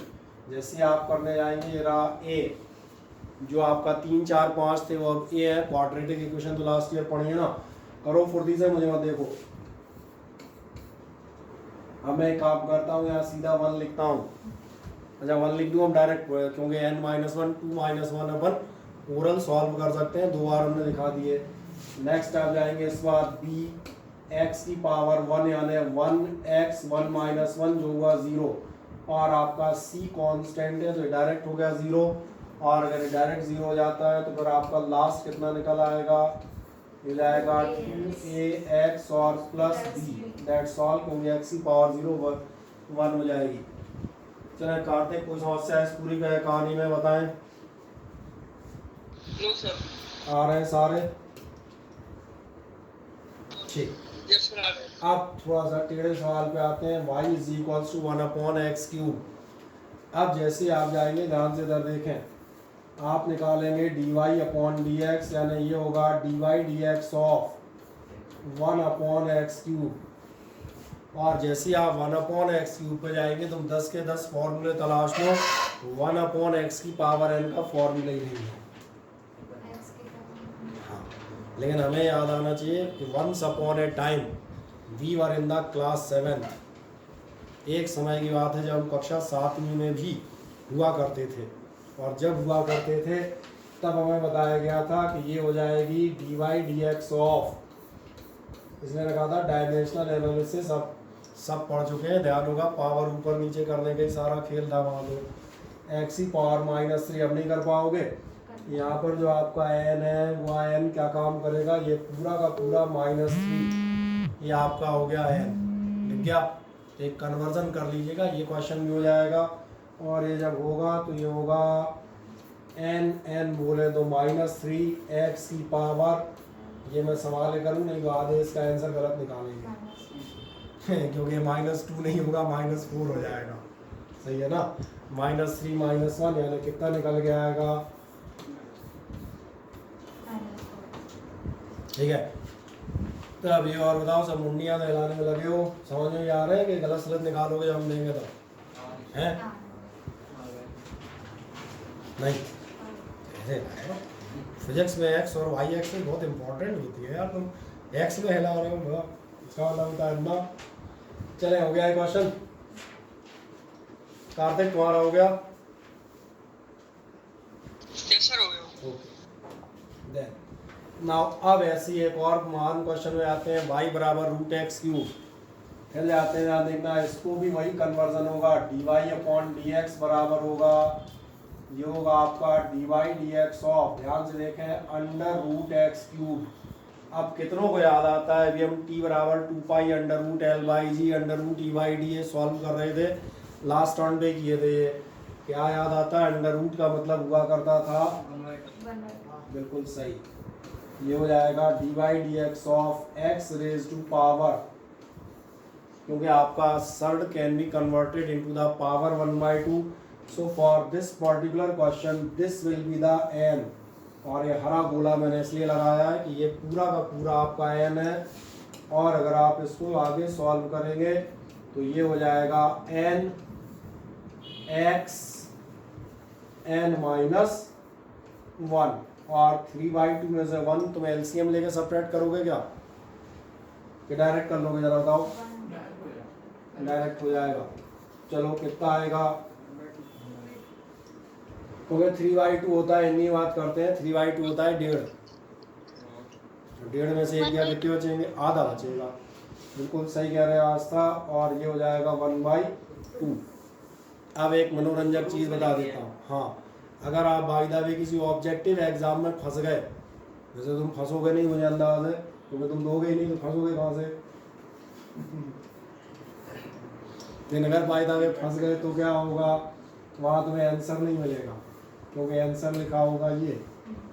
तो ध्यान रखना, चाहे ऐसे लिखें और चाहे ऐसे लिखें, बोथ आर एग्जैक्टली सेम, और यही सिखाना है 11th। फिर आपको दोहरा दूँ, 11th में आप 11th के लिए बिल्कुल नहीं पढ़ रहे हैं, ये मैं मान के चल रहा हूँ, आप में से हर आदमी को पता है कि उसको 11th में पास होना ही है, इसलिए मैं मान के चल रहा हूँ जो भी मेरे पास बैठे हैं उनका टारगेट 11th में पास होना नहीं है, वो अपने 12th या 12th के बाद फर्दर किसी एग्ज़ाम के तैयारी के अकॉर्डिंग सिंपली 2 ईयर प्रोग्राम के तहत यहाँ बैठे हैं। और इसलिए मैंने लास्ट टर्म पे भी आपसे रिपीट किया था, सिलेबस जब भी ख़त्म होगा, फरवरी, मार्च, अप्रैल, irrespective of the your paper, क्योंकि केवी वाले इनके पेपर जाएंगे अप्रैल मई में, और प्राइवेट वाले फरवरी में ही मैच खेल लेंगे, तो ये सिलेबस मुझसे कहना मत, आराम से फरवरी मार्च तक ख़त्म करेंगे। जिस दिन ख़त्म होगा उसके बाद मैंने कहा 1-2 दिन हम ब्रेक देंगे आपको, और सीधा 12th स्टार्ट कर देंगे इमीडिएटली। तो ये मेरी बात समझ में आती है कि अपना टारगेट बिल्कुल क्लियर है, जो मैंने आपको कहा था आप भी अपना रखिएगा, नहीं कोई एक ऐसा 11th का पेपर फरवरी में, 2 फरवरी का पेपर है, प्राइवेट वाले में मालूम है जल्दी करेंगे, और क्यों करेंगे तो मालूम है, बेटा अगर पेपर लेट करेंगे तो फैकल्टी बुलाएंगे, पैसे देंगे, तो कौन बुलाएगा, बोले साल भर तो कट गया फ्री में, हम बोले टीचर बुला के 2 महीने के लिए तो सैलरी देंगे, कहेंगे हो गए पेपर, जाओ 12th में आना। क्या इस क्वेश्चन को हम कर सकते हैं, जरा ट्राई करना, question number 8।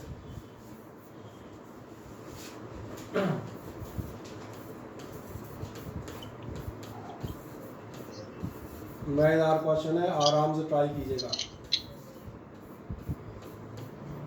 1/2 root x minus 1/2 x minus 3/2। सही कह रहे हैं आस्था, बिल्कुल सही आंसर है आपका, वेल डन।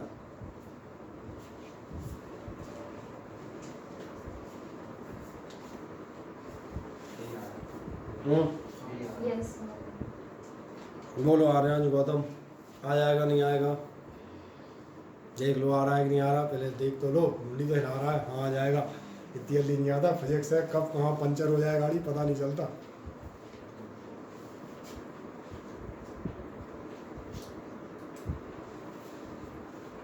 बोलो, तुम दोनों साथ बैठ जाते यार, कोवेलेंट बॉन्ड नहीं बनाते रहे तो इलेक्ट्रॉन एक्सचेंज टाइप, हाँ वो था, वो कहता मुझे तुम्हें देख के उसकी याद आती है 10th वाला लिचन, हाँ बोले तुम मुझे बोले क्लोरोफिल दो मैं तो फूट दूंगा, बोले तू मुझे फॉर्मूला बता मैं तो ये आंसर बताता हूँ, है सिम्बायोटिक।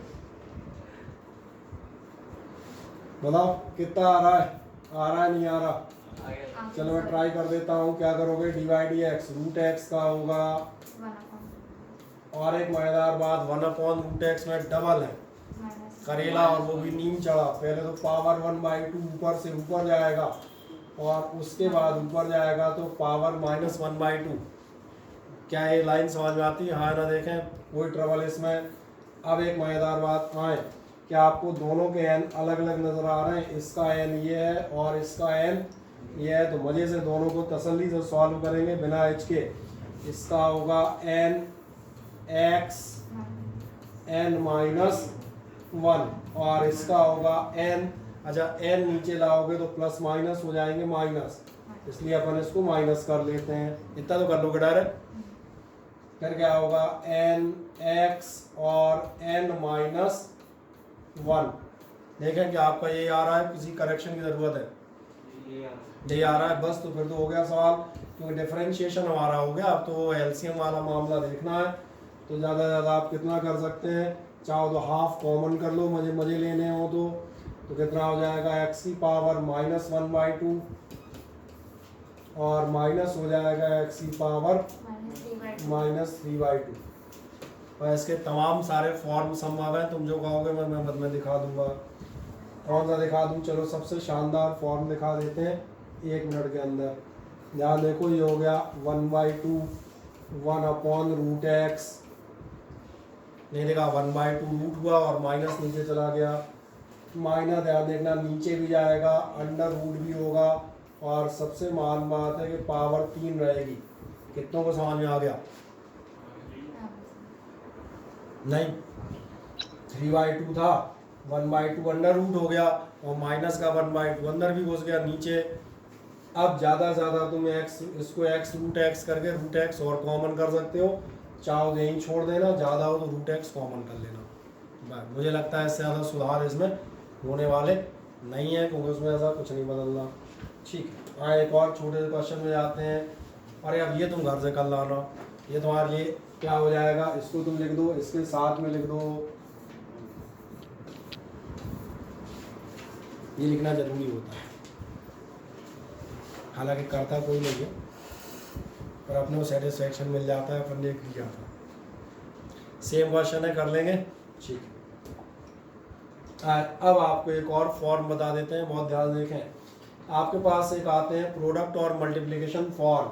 प्रोडक्ट और मल्टीप्लिकेशन फॉर्म क्या होते हैं, इसके इधर देखें। क्या आपने ऐसा ध्यान दिया, अभी तक हमारे जितने क्वेश्चन थे वो सब आप देखना वो थे dy/dx ऑफ समथिंग प्लस या माइनस समथिंग प्लस या माइनस समथिंग।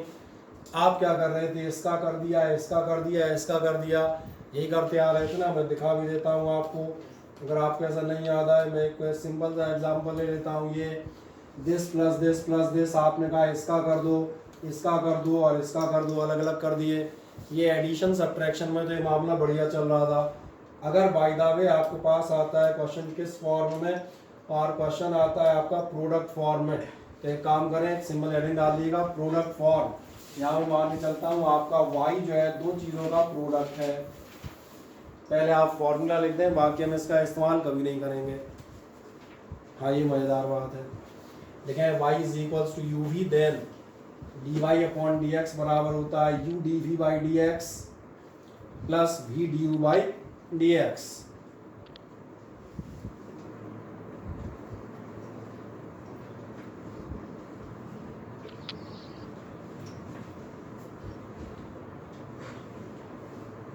e⁻x सही कह रही हैं आप, x plus 10x dx। बिल्कुल आपका जवाब बिल्कुल सही है, सही है। e⁻x कॉमन ले लेना बस, है ना। बाकी लोग मैं बताता हूँ, मैंने कहा फॉर्मूला हमने लिख दिया है पर इस्तेमाल नहीं करेंगे। एक्चुअली क्या है बेटा, इस्तेमाल नहीं करने वाले, इस्तेमाल से ही नहीं है, हम देखेंगे नहीं। एक्चुअली क्या है, मैथमेटिक्स में भी और फिजिक्स में भी कभी कभार समझने पे ध्यान दीजिएगा, रटने पे नहीं। केवल फॉर्मूले रट रट के मत चलते आना। इस फॉर्मूले को ध्यान से देखो, ये बताता है अगर दो लोग एक साथ आ जाएं, प्रोडक्ट फॉर्म हो, तो आप क्या करना, पहले को छोड़ना, दूसरे को डिफरेंशिएट करना, अगली बार आप दूसरे को छोड़ देना और पहले को डिफरेंशिएट करना। मैं चेक कराता हूं, बहुत ध्यान से मुझे देखो। y बराबर है e⁻x 10x। अगर मैं इसको सॉल्व करने जाऊंगा, बहुत ध्यान से मुझे चेक करना, फिर आपको पता चलेगा। मैं आपके सामने लिखता हूँ dy/dx बराबर होगा dy/dx of e⁻x dot 10x अभी पहले मैं अपने मेथड से लिखता हूँ, देखो ध्यान से, क्या ये दोनों प्रोडक्ट में है, हाँ या ना, ये तो कन्फर्म है। एक काम करो, पहले को छोड़ दो, दूसरे को डिफरेंशिएट कर दो, फिर दूसरे को छोड़ दो और पहले को डिफरेंशिएट कर दो, ठीक है ना। और ये जो फॉर्मूला है, ये मेथड सबसे जल्दी बता दें, आदित्य शर्मा सरी के लोगों को समझ में आता है। तो बताओ, अगर तुम कहीं जा रहे हो, स्कूल से आ जा रहे हो, तो 4 लड़के एक साथ घेर ले लूटने के लिए, तो तुम क्या करोगे? या तो भाग जाऊंगा ना लायक भाग जाएगा, ना कहीं कटा दी इसने तो खानदान ही मर जाएगा। तो फिर पत्थर उठा के खोपड़ी तोड़ दूंगा। सर एक एक से मारेंगे पकड़।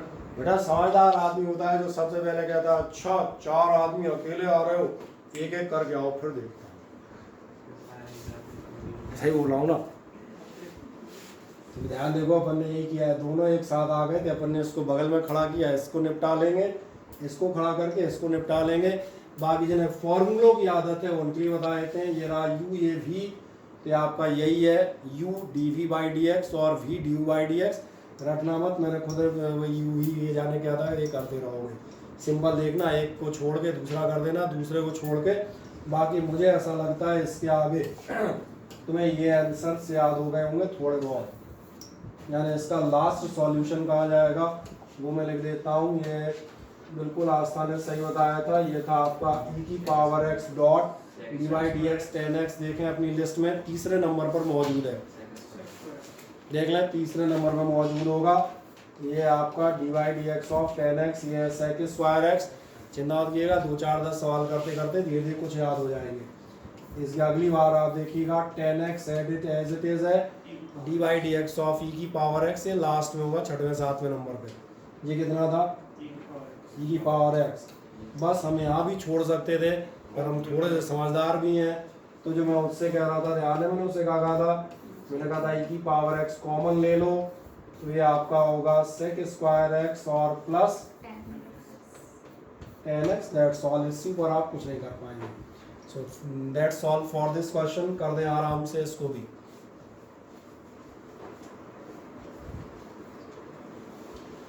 और कोई भयानक प्रॉब्लम हो तो उसे मुझे बता दें, वैसे मुझे लग तो नहीं रही।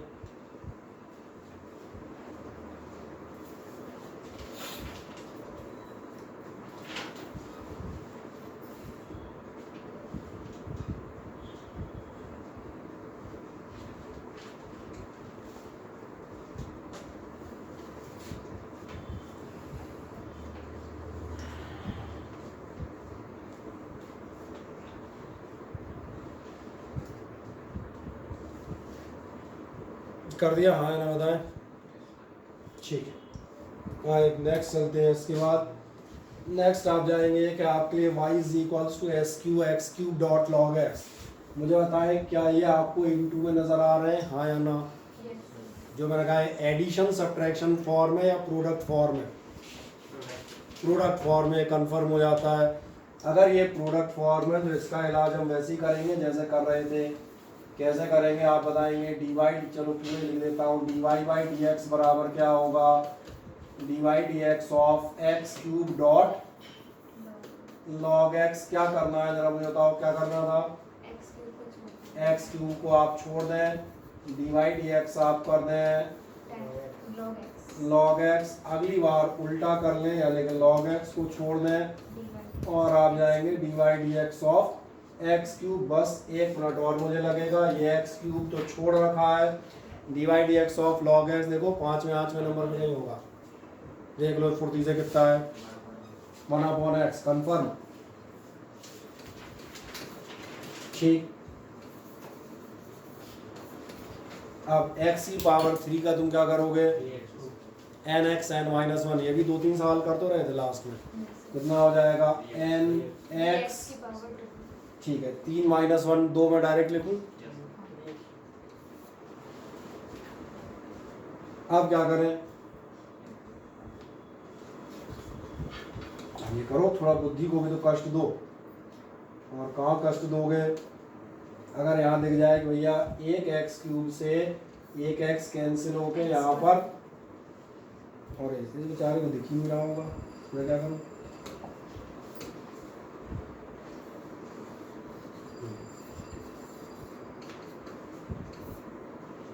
ये आप कैंसिल कर दें, दैट्स ऑल।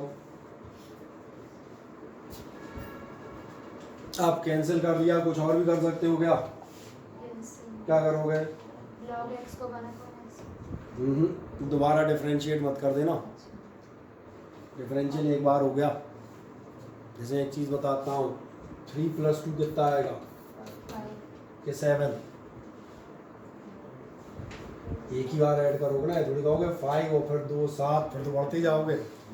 एक बार जैसे डिफरेंशिएशन खत्म हुआ, ये आपके plus minus into divide power, और अब डिफरेंशियल भी, these are called operators. Operator मतलब मालूम है, which operate some sort of function, that means plus is an operator because it adds to number, it calculates the difference of two numbers, and once the operator is operated, its role is finished. एक बार जैसे आपने log x और यहाँ आपने dy dx निकाल दिया, यहाँ आपने dy dx निकाल दिया, देखें ध्यान से, काम खत्म। दोबारा मत करने लगे ना, नहीं तो फिर तो वही हो जाएगा।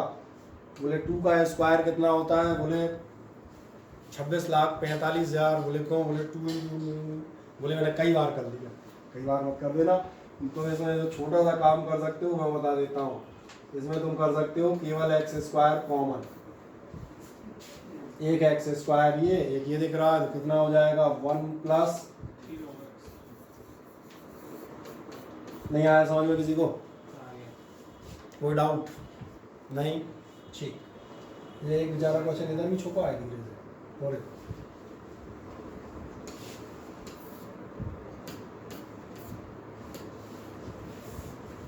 आए तो 2 मिनट है अपने पास, इसमें हम इस क्वेश्चन को भी सॉल्व कर लेते हैं।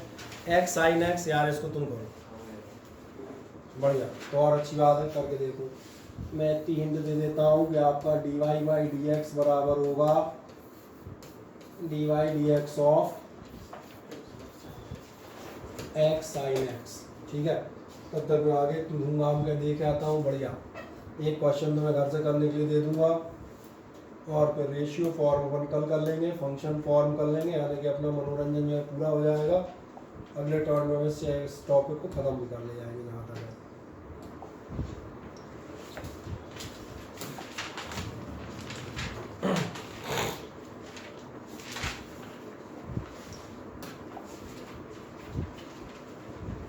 चाहे आ जाए तो मुझे बताइए, आया कि नहीं आया?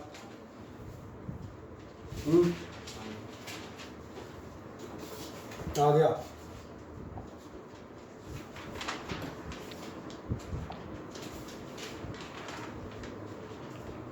कितना आ रहा है?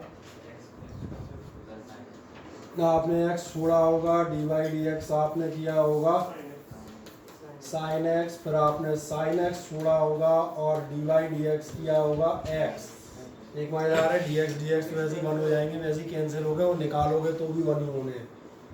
sin x का तुमने कितना लिखा? cos x, बढ़िया। और plus sin x as it is रखना, इसको मत सॉल्व कर देना। कई बार लोग आगे इसको ही करते जाते हैं, भूल जाते हैं कि अपना जो डिफरेंशियल है वो केवल इस पार्ट का है। कई बार क्या होता है, अपन sin x को भी धीरे से, बोले सर वहाँ का डिफरेंशियल यहाँ तक असर दे रहा है, बोले कोरोना वायरस थोड़ा है, चाइना में फैल गया तो इंडिया तक भी आएगा, वहीं बना रहने। और sin x डॉट 1 क्या लिखना? चलो ठीक है, लिख दिया। x cos x plus sin x, that's all, that is the answer. हो जाएगा। 2 छोटे छोटे होमवर्क, इनको नोट कर दें मज़े से, आएंगे तो ठीक, नहीं आएंगे तो हम देख लेंगे अगले टर्न पर। एक है आपका y = sec x dot tan x,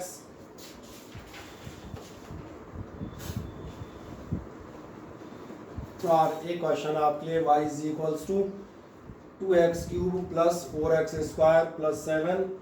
ठीक है, डिफरेंशियल की शीट जो हम कहते हैं ऑनलाइन वाले हैं उनके तो आज ही PDF भेज दूंगा, ठीक, आपके ग्रुप पे, और उससे आप सवाल कर सकते हैं 2 4 10 आगे के चाहें तो। और बाकी प्रिंट्स हम फिर आप लोगों को जो ऑफलाइन में प्रिंट आप लोगों अगले टर्न में आने की, आज क्या है, आज मंडे क्या है, आज मंडे है तो वेडनेसडे को देंगे। दोनों क्वेश्चन आपने नोट कर दिए, हाँ या ना बताएं। बस अगले टर्न पर आराम से हम इस टॉपिक को ख़त्म करेंगे। जनरली मेरा मानना है समझ में आया ही होगा, ठीक है ना।